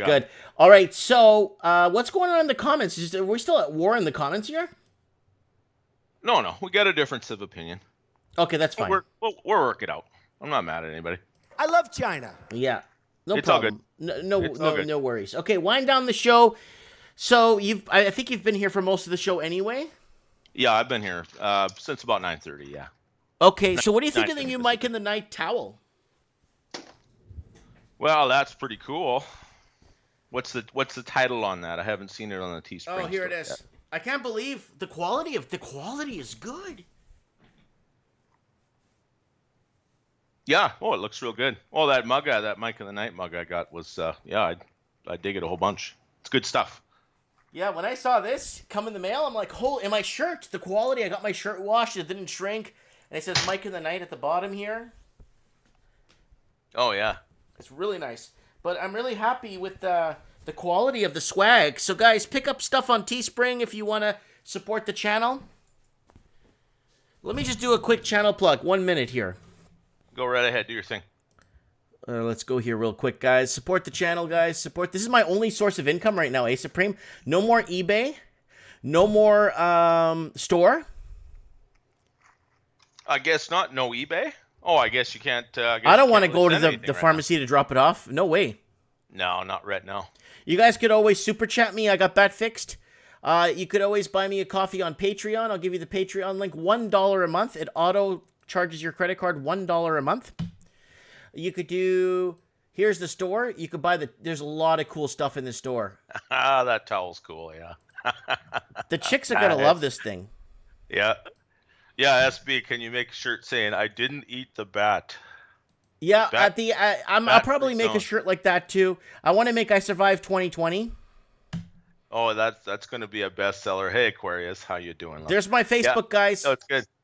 Guys, that's my Facebook. And then here's my Instagram. If you guys want to... Guys, on Instagram, can you please go on Instagram and follow me or add me or something? I always follow people back usually. But people do send me a lot of show tips on there. So if you guys got show tips, please send me show tips. If you have ideas or stuff, just send it to me, please. I read everything that people send me. If I don't reply, it doesn't mean that I'm not... I didn't see it. It's just I'm so busy, but I still read a lot of messages. Working on an Ask Mike, why did you quit eBay? I didn't quit eBay. I just put my store on hold, temporary freeze. Because I don't want to mail stuff out because a lot of the supply areas are shutting down. Like Canada Post already closed another 2 little areas in Canada. All I need is my mail to have to go through that area, and then people demand refunds, and I'm not going to deal with that. You know what I'm saying? Anthony Ruvalacaba. Ruvalacaba. Yeah, he's Italian. Looks like Italy. $5. Thank you, my friend. Yeah. Thank you, Paisa. Grab a coffee on me, Mike. Yeah, man. For sure. All right, Supremo. Okay, first question. Have you seen David Icke's discussion about this? No, I've seen a couple of short clips on Twitter. No, I think he's aware of the. I mean, he's definitely one of those leading lights of the warning about the New World Order and everything that's going on. Mm-hmm. I've maintained and continue to maintain that what we're looking at right now is a civil war among the elites. I don't think that it's as direct as it appears, because Trump today just declared national emergency, like a federal national emergency. Don't mind me, guys. I'm just walking around here a little bit. In all 50 states. So I think that basically means that that he has authorization for the military to cooperate with the National Guard in all 50 states. They're also out, the Navy's out stopping ships everywhere. They've rounded up a lot of drugs, and they're also looking for a lot of human trafficking. He has ships off the coast of Venezuela, and there is a clip supposedly from Venezuela or Colombia with the Black Hawk helicopter dropping apparently U.S. soldiers, because I think they all use the same equipment, so that's apocryphal. I don't know that for sure. But there's operations of some kind or another going on all over the world, which would make sense because everybody's locked down. I maintain it's a civil war because, I mean, everyone is at home. It's off the streets. Like, you remember when Pinochet, right, launched his coup against Allende? Well, everyone was home, right? That was in Chile, guys, by the way, if you're not sure about history. Yeah. Yeah, no, civil war. Think of it in terms of, okay, behind the scenes, it's like corporations that compete with each other and they do hostile takeovers and buyouts, right? Are shots fired? Are there bodies in the streets? No, but control passes from one corporate entity to another. Okay, that's what I mean by an elite civil war. Okay, I just thank you for asking the question. I'm just spelling out the picture in my mind. It doesn't mean I'm right, okay, but I think that's what's going on. There, as for the mainstream media, okay, there isn't anybody on this channel believes anything they have to say, and that's true of about half the world now. Okay, no one is taking the Microsoft virus. No, I understand. Simple as that. I get that. Right? Yeah. Okay, but Supreme, David Icke has an interesting angle on what he's talking about. How basically it's like a staged event and the coronavirus does not exist. Okay. Okay, well, whether it does or not, the lockdown exists. Okay, you've got people saying, I have someone who's a nurse and says it's real, and then other people saying you're lying. They're literally sitting on opposite sides of the world. Nobody knows what the hell's going on. The problem is, you're all just voices on the internet out there, guys. Okay, why would we believe you? That's the point I'm trying to make, Mike. I understand. Everybody on here is a disembodied voice on the internet. Why would we believe you? Because I'm not you. You know No, what I mean? I understand, but I'm saying, how can you get the whole world on board with this? That's the thing. How can you can't get Ecuador on board with this, with the footage that's coming out of there. The footage out of Ecuador is worse than China. I did see that footage, yeah. And It's they're worse saying than that it's China. COVID. They're It dropping seems like bodies it's- off in front of the police stations, and they're just piling up outside for hours on CCTV camera. I saw the videos that you showed me. Also, that mass grave on Hot Island in New York. The fact is that there are probably 40, 50 people a day get buried on that island anyway, because they're homeless, they're indigent, they're unclaimed bodies. There are over 1 million graves on Hart Island. It's been a potter's field for unclaimed bodies and the homeless for New York City for like a century. Yep, a lot of prison inmates get buried those there too. pictures, yeah. We don't know what it usually looks like in Ecuador. You know, are these homeless people? Are these people that No, in Ecuador, everyone's got a little something in Ecuador. They're poor, but they're not homeless like that. Like in New York or in Los Angeles. A lot of people have family. They're all connected. You know what I'm saying? If somebody's homeless, it's for the night because their wife kicked them out of the house. You know, it's not like what you know what I'm saying? In Ecuador, everyone's poor, but they got something, right? Well, sure. You know, I saw the streets in Ecuador. Yeah, they look like a rundown town of British Columbia, frankly. You know, but you see lots of cars on the street. Yeah, it's not widespread poverty. No, obviously. No, but the people dropping off, people in like Subarus and people in like Jeeps, YJ Jeeps, 4x4s, like new vehicles, dropping off bodies in front of the hospital and then taking off. Yeah, well, you know what? If they were going to use the shutdown, like it wouldn't just be elites either. If you think about cartels, if you think about criminals, if you think about the people who would be using this kind of emergency as cover to, give somebody the sleeping needle or, administer a couple ounces of lead to the back of the head, sort of a thing, right? Like you could be using all kinds of things and using it under the cover of COVID-19, because that's happening in the States too. Right. You get hit by a bus and they say it's COVID-19. But it's different. In the States, what I mean? They're actually downplaying the numbers, because remember that article we wrote from the New York Post, the New York Times, that was saying basically that if they don't get tested for COVID-19, even though they die from symptoms of COVID-19, they won't be counted in the death count. Yeah, well, there's some politics involved there too. I mean, if suppose COVID is real and there are certain demographics that it's hitting really hard, okay, but you don't want to lock down, you don't want to shut down your economy, or you've got other reasons to keep things going, you're going to attribute some of those deaths to other things, right? And similarly, the other way around, if you're getting a government grant, for example, there were hospitals in the States that were, getting extra money directly from the federal government. If people went on ventilators, well, that probably actually killed some people too, because ventilators aren't always the issue with respiratory problems, right? It's just, well, we're treating this person for COVID. It doesn't necessarily mean that the ventilator was the way to go. So it's actually probably killed some people. So it's there's a lot of politics, there's a lot of economics being played here. So much of this, if it is staged, okay, and every country could have their own motives for doing it, because if you've got a global economic collapse, which you would have with all the manufacturing in China shut down, let's face it, okay, and borders closing and travel bans, you don't have any choice. Everybody's in the same problem everywhere in the world. They're up to their, in debt, and everything is just stretched singing tight. And if all of a sudden all of your economic activity is going to stop, you got two choices. You can tell everybody to go home because the great Andromeda strain is going to kill you all otherwise, or you let people riot in the streets.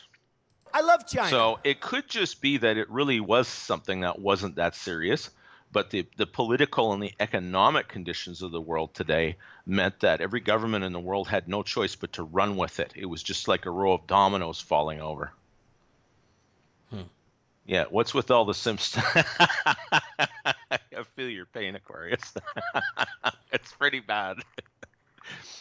I think so. I think that's part of it. But again, right, if everyone's off the streets, okay, and they're going home for the most part complying, then that's a time to settle scores. Maybe that sounds better than an elite civil war. I think there's always going to be a jockeying for power and position, right? That's going to happen regardless of what's going on. So it doesn't matter if it's real or not. The lockdown is real. The economic consequences are real. And the fact that every government in the developed world is enforcing it is real. It doesn't matter if this bug is real or not. Stay the hell off the street, because there are people that are terrified. And everybody walking around like, oh, this ain't no big deal. Guys, think about your neighbors. You know something they don't. Take the opportunity to explain it to them, but put a mask on while you do it. Okay, yeah. Seriously. It'd be like walking around with a gun in your hand. They don't know that it's for paintball, but all they know is there's a guy with an AK-47 in his hand, and they're scared. Okay? Get the message across a little more diplomatically. Please. I believe there are forces in this world, they play off the terror and the panic and the anguish that they're causing in people's lives. They get off on this stuff. Why do you think the specter of lockdowns and the World Health Organization coming to take your children out of your house, and we're all going to line up for the Bill Gates antivirus virus? You know what I mean? Yeah, that's right, Pseudo. Yeah, they are. They're paying hospitals 3 times as much for any class of COVID, and they put them on a ventilator. That's what I was getting at a little earlier. There are people that are probably being killed because of that little scheme.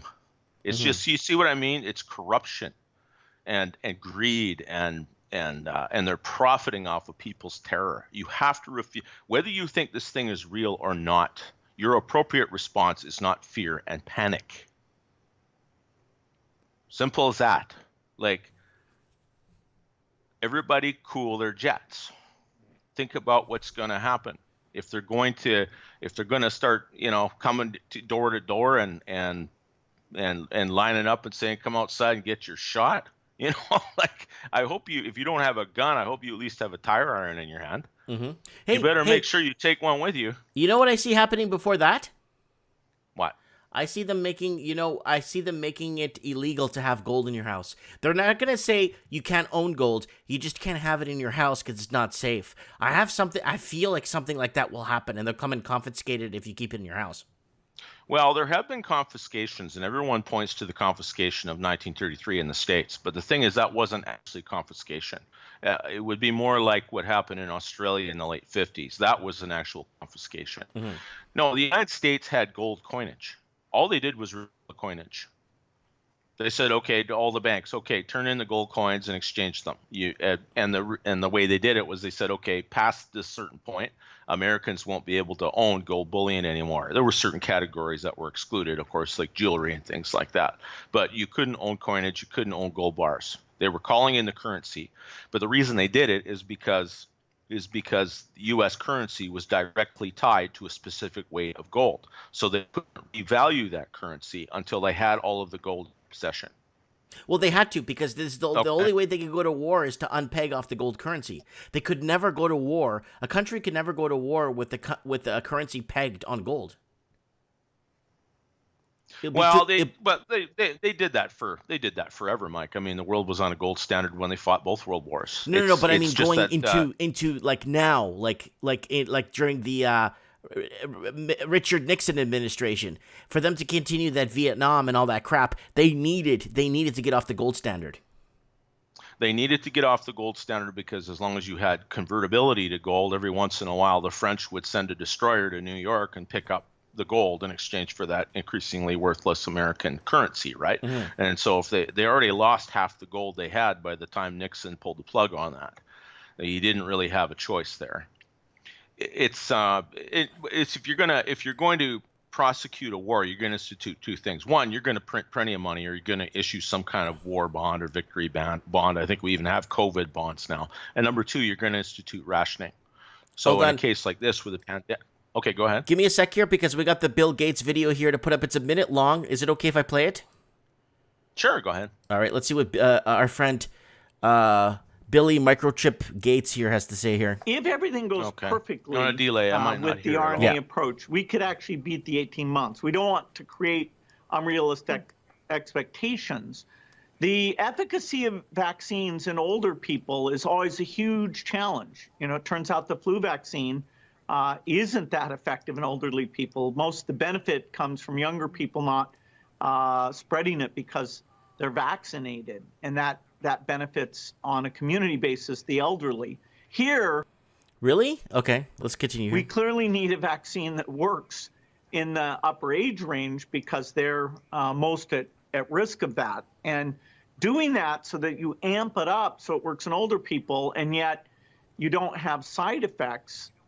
What?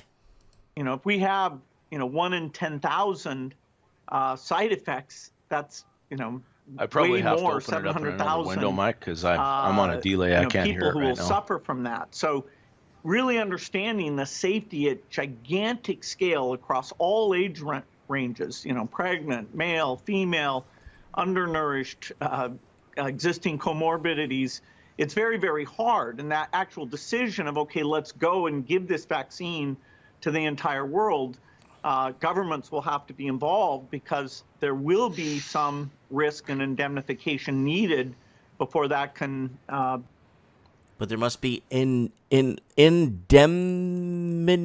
What does indemnified mean? Indemnified? Yeah. I think that means like compensated, doesn't it? Okay, let's replay. Like indemnity insurance? Indemnity insurance? Okay, he's saying, okay, let me replay this again. There will be some risk and indemnification needed. There will be some risk and indemnification needed. Risk and indemnification needed. Okay, I don't know exactly what he's talking about, but indemnification usually means compensation. It's like insurance, right? You get indemnified when you get compensated for your loss. Okay. Before that can be decided on. He's got, I see a couple of subtitles. I see it running now in the background. One vaccine. Yeah, no, this guy. Yeah, nobody wants what this guy's selling. No.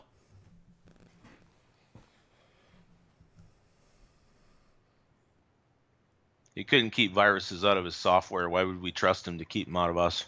Anthony's saying it's compensation for sacrifice. Yeah, you're probably right, Anthony. Yeah. Oh, Yeah. It means you can't sue anyone. So, yeah, they made it in Canada. In Canada, they made it illegal for anyone to sue a vaccine company, but they want you to take it or want your kids to take it so they can be able to go to school. But you can't sue them if there's a defect. Right. Yeah. Just like now. Yeah, I don't think anybody really takes this guy too serious. It comes down to, okay, first of all, who's going to pay for it? You know what Canada? You know what Canada would do? Canada will say, "Oh, we'll just add an added value tax on the people, so they pay more taxes." This is what Canada would do, and then we'll just fund it, this vaccine, so everyone will be safe. Yeah, that's the idea. Yeah. Well, Canada would do that. Canada will be the first in line for that. Canada was the first for open borders. Canada was the first to bring in more people. Canada was the first to deport 47,000 Portuguese families in 2007. Canada was the first for everything. Can I slightly clarify what you just said, Mike? Canada didn't do any of those things. Ottawa did them.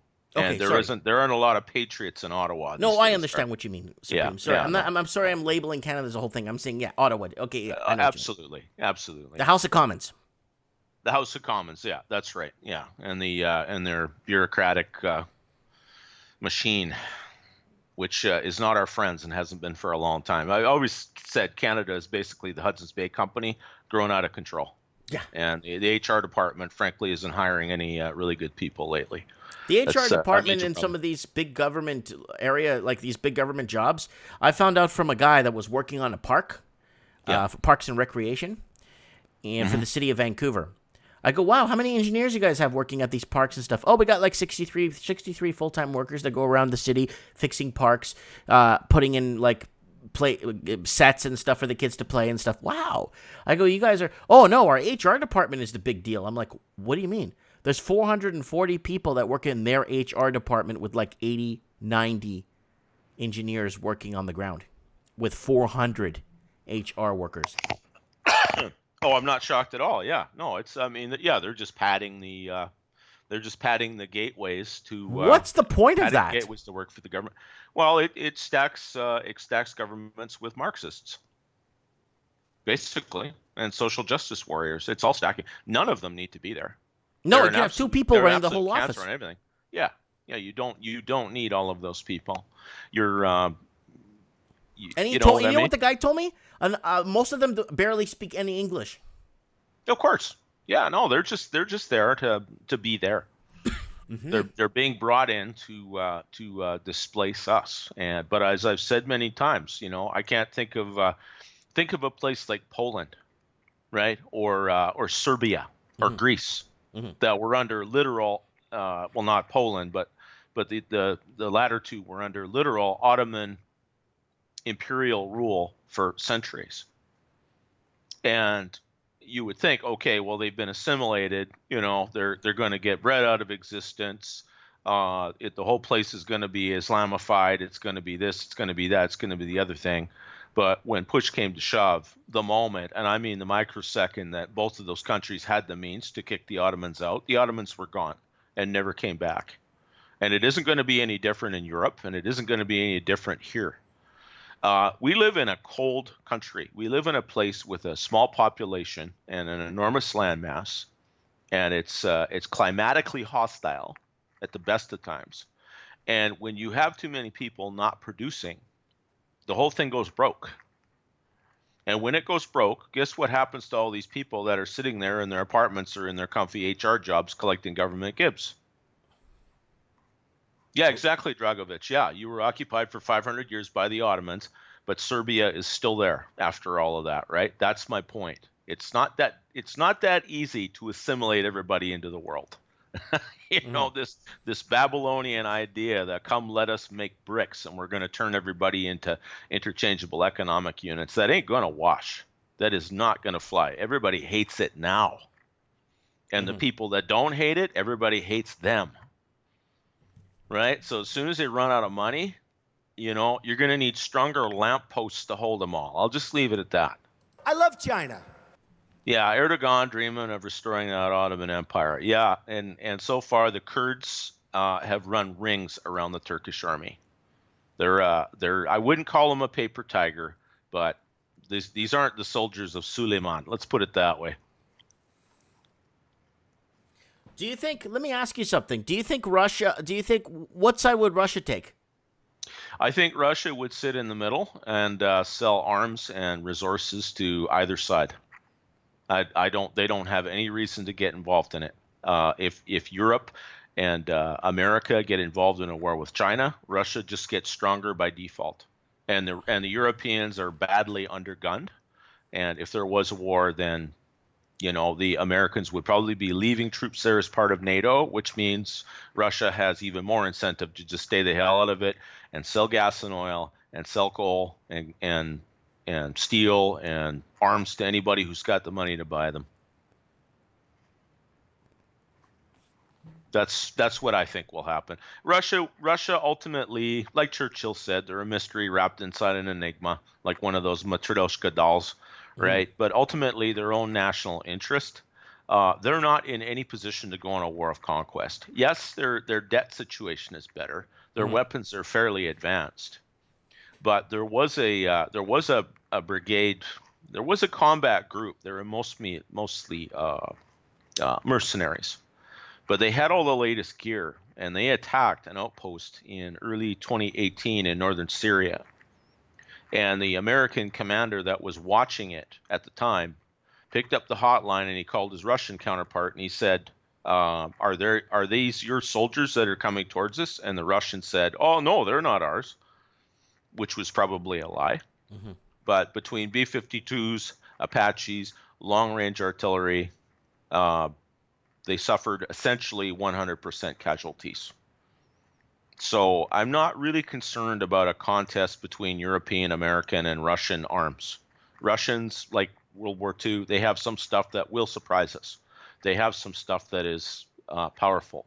But a lot of it is, in the end, like Chinese, it's just junk. It's not going to do the job. And remember, Russia and that steamroller idea of the past, Russia has 140 million people. The Soviet Union is gone. You know, like they're not. Europe is 450 million. And that's not including all the American stuff they have there. It's like I've said, it's not that easy to take over the world. No. Right? And now that everybody kind of knows who the Bank of International Settlements is, and everybody understands what the World Bank and the World Health Organization is about. This is like 2016. A lot of masks are falling off. And a lot of people are kind of opening up their eyes. It's not just because they got smarter or whatever else. Sometimes you need to get your thumb whacked with a hammer before you realize maybe I shouldn't do that. Maybe I need to change up my grip a little bit. You know what I mean? And enough people have been hurt over this COVID thing that and who stand to literally lose everything. You know, they're singing white hot right now. They're not happy. They're not pleased. Mm-hmm. They're going to start demanding some accountability. I've maintained that if they don't find a way to pull us out of the fire, some kind of jubilee or financial reset, if they think that a 2008 style bailout is going to sell here, politics is going to get even more radical. Mm-hmm. And it's not going to be Marxist. It's going to be the other side. There's going to be power blocks arising. That's again, and I go back to that picture of an elite civil war. Trump and his people. Okay, it's not just him, obviously. Hold on. Go ahead. Aquarius is saying there was a massive bill passed today in Parliament. What bill? Yeah. Any details, Aquarius? I don't know anything about it. Is it in Australia or Canada?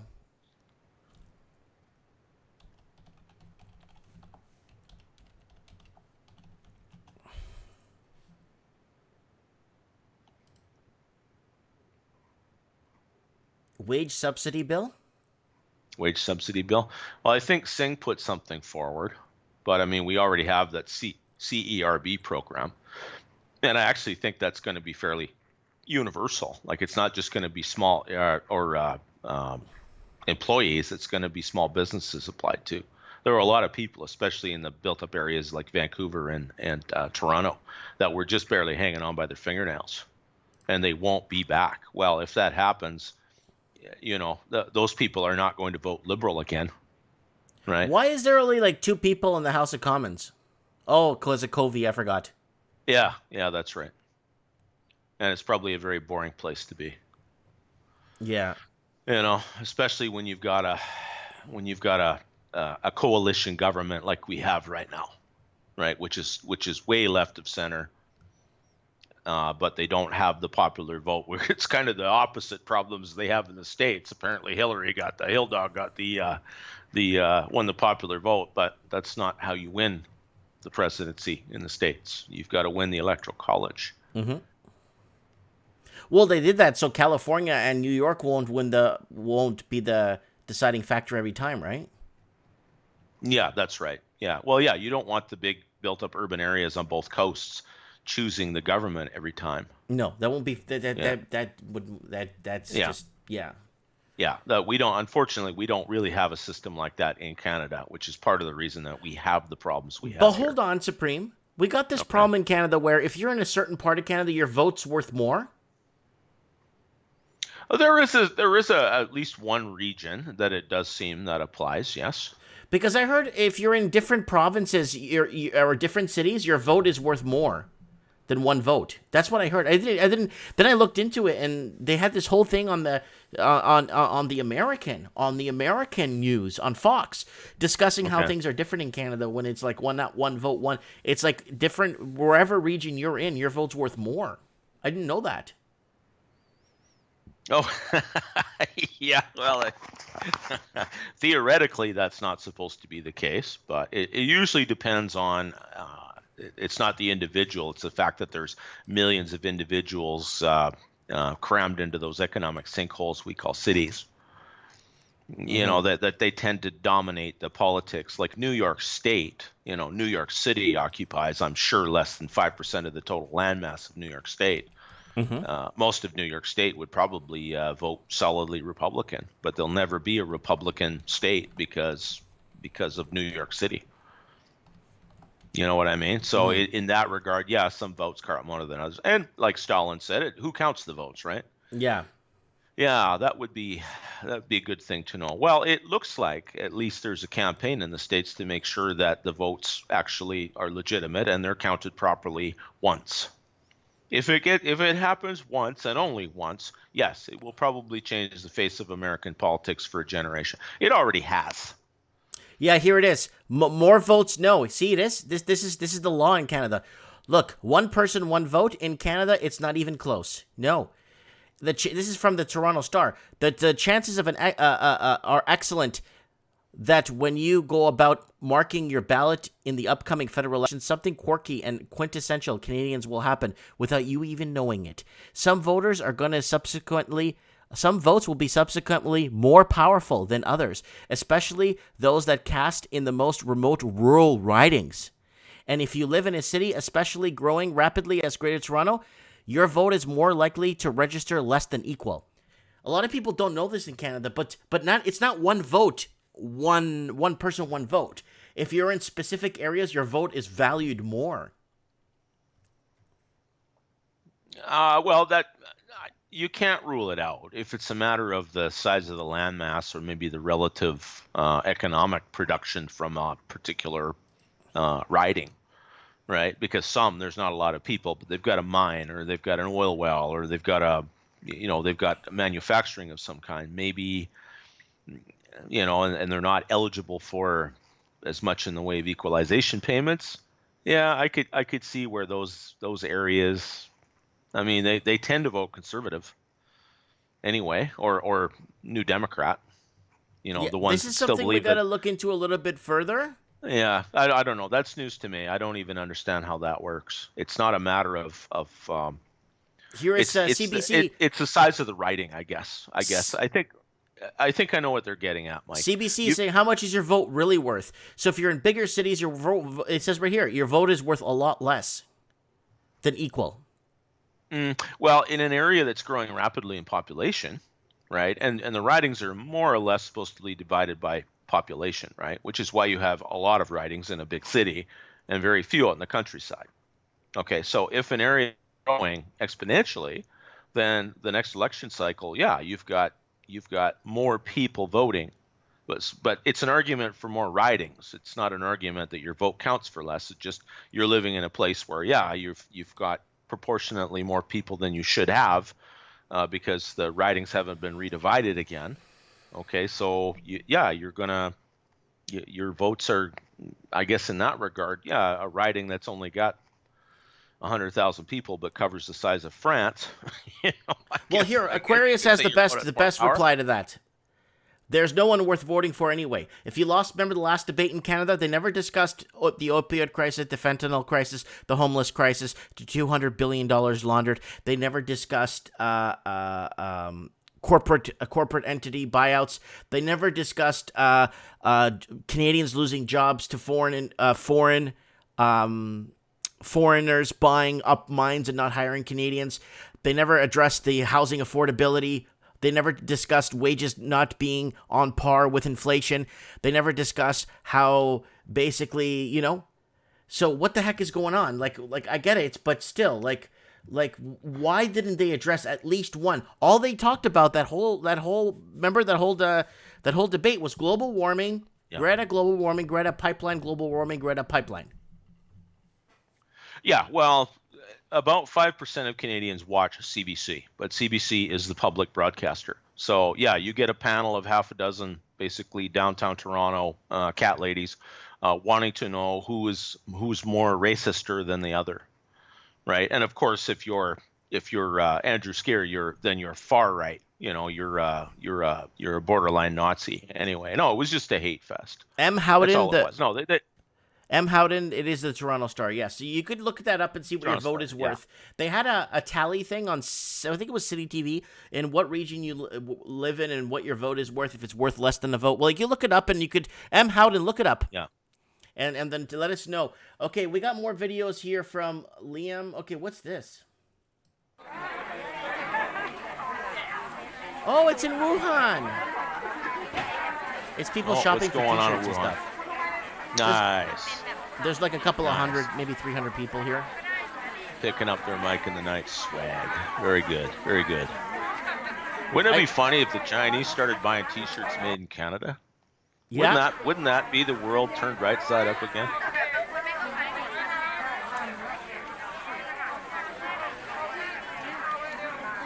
Yeah, it looks like they're buying t-shirts or wallets or something. I don't know what they're buying. They're not masks. All right, let's move to the next video. Not sure what this is. Dragovich, if you ever want to vomit, go read the comments on CBC News. Yeah. I'm pretty sure if you see any of their stuff on YouTube, if it's particularly controversial, they close the comments because they know what will happen. Right? Like a lot of times they turn off the comments because they know what's coming and they don't want to hear contrary opinions. They're irrelevant.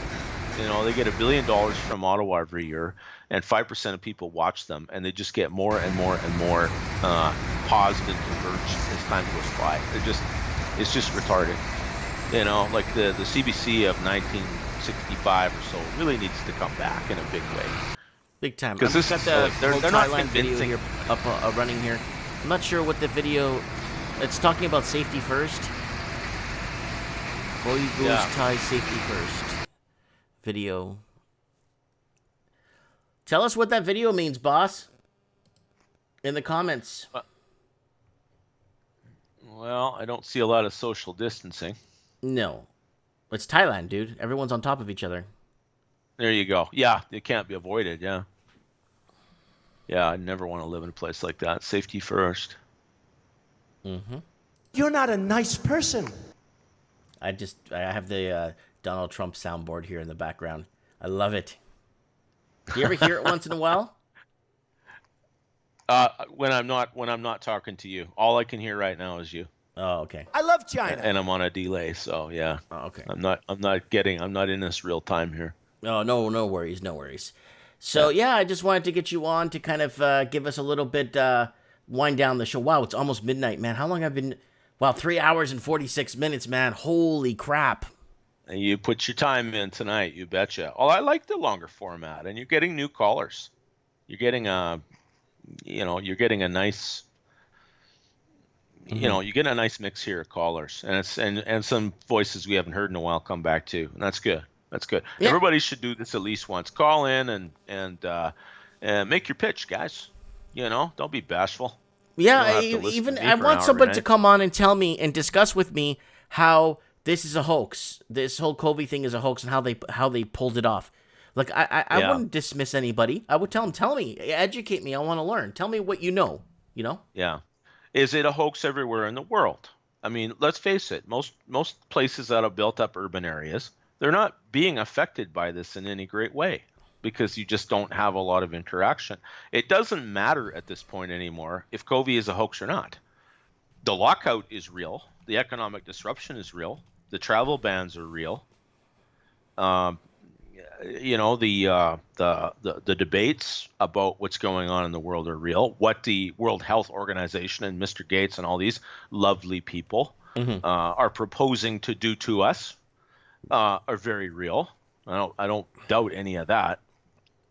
I just don't think in a case like that it makes any sense to treat it like a hoax. Okay, if it's going to be something where it's going to cost you $500 to walk out your house and go to the park, then freaking stay home. You know, just use your common sense. Just stay at home. Be defiant at home. Okay, like it doesn't matter if we get to the point that enough people are hungry in a month. Everyone's going to be out on the street, and it won't be to have a protest against climate change. It's going to be people burning cars. You know what I mean? Like the governments of the world have to come up with an answer, and they have to come up with it fast. And Mr. Gates' Microsoft virus is not the answer. They need to do better than that because people's lives are being ruined now en masse if they don't solve this problem. So I think that there are machinations going on, but I think somewhere someone has a plan, and it might actually be a good one. Let's give them a chance. What we want is life to get simpler, right, guys? We want our money to actually buy stuff again. We want a debt jubilee, like Ashima was saying. She's absolutely right. That's what we all want. Enough. We're tired of this treadmill. We're walking on a treadmill with 50-pound bag flour on our back. We're tired of it. Not going back to normal. Screw normal. I don't want normal anymore. What I knew was normal most of my life. Suck balls. Pardon the vernacular. Sick of it. I want a change. Everybody wants a change. And that by itself, just that spirit, right? That energy. It's Anthony's birthday in 12 minutes here, so I want to wish him a happy birthday. Happy birthday, Anthony. All right, Supreme, I'm going to let you go. It's almost midnight. I think it's time I hit the hay. I'm tired, man. Yeah, call it a night. Yeah, everybody, just carry on your fine selves. Do your thing. Yeah, normal is gone. And I'll be honest with you, most of the normal I've known in my life, I won't miss it a bit. Right. We're ready for something different. Like, let's just be brave, okay, and start thinking about the future. Chaos creates opportunity, okay? So be thinking about that. If half the population of the world saw an opportunity in chaos, then the masters of chaos are kind of screwed, aren't they? Because we're looking right at them, and they can't sell their gun. Hello? So, hello? Yeah, so you broke up there. Oh, okay. Yeah, I'll leave it at that anyway. Thanks for the chat, Mike. We'll talk soon. Call me through the week. Yeah, I'll do that for sure. Take care. Everybody, take care. God bless. Happy Easter, and we'll talk soon. Happy Easter. God bless you. All right, guys. That is our man, Supremo Cannon. Liam is asking, what are they spraying in that video? So that's it, guys.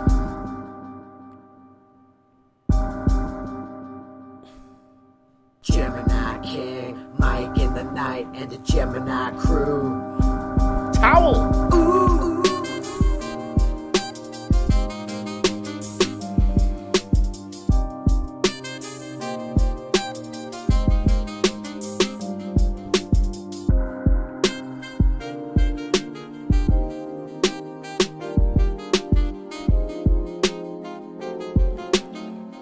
Oh, yeah. Mike into the night, you're here with Mike in the night. Mike into the night, you're here with Mike in the night. Let's just talk about the world, give this page another turn, 'cause you're here with us tonight. Everything's alright when you're here with Mike in the night. Mike into the night, you're here with Mike in the night. Giving the world light when you're here with Mike in the night. Mike into the night, you're here with Mike in the night. Sometimes things are just absurd, so let's just talk about the world. 'Cause you're here with us tonight. Mike into the night, you're here with Mike in the night. Mike into the night, you're here with Mike in the night. Let's just talk about the world, give this page another curl, 'cause you're here with us tonight. Remember, guys, stay safe, and if you can't, be careful.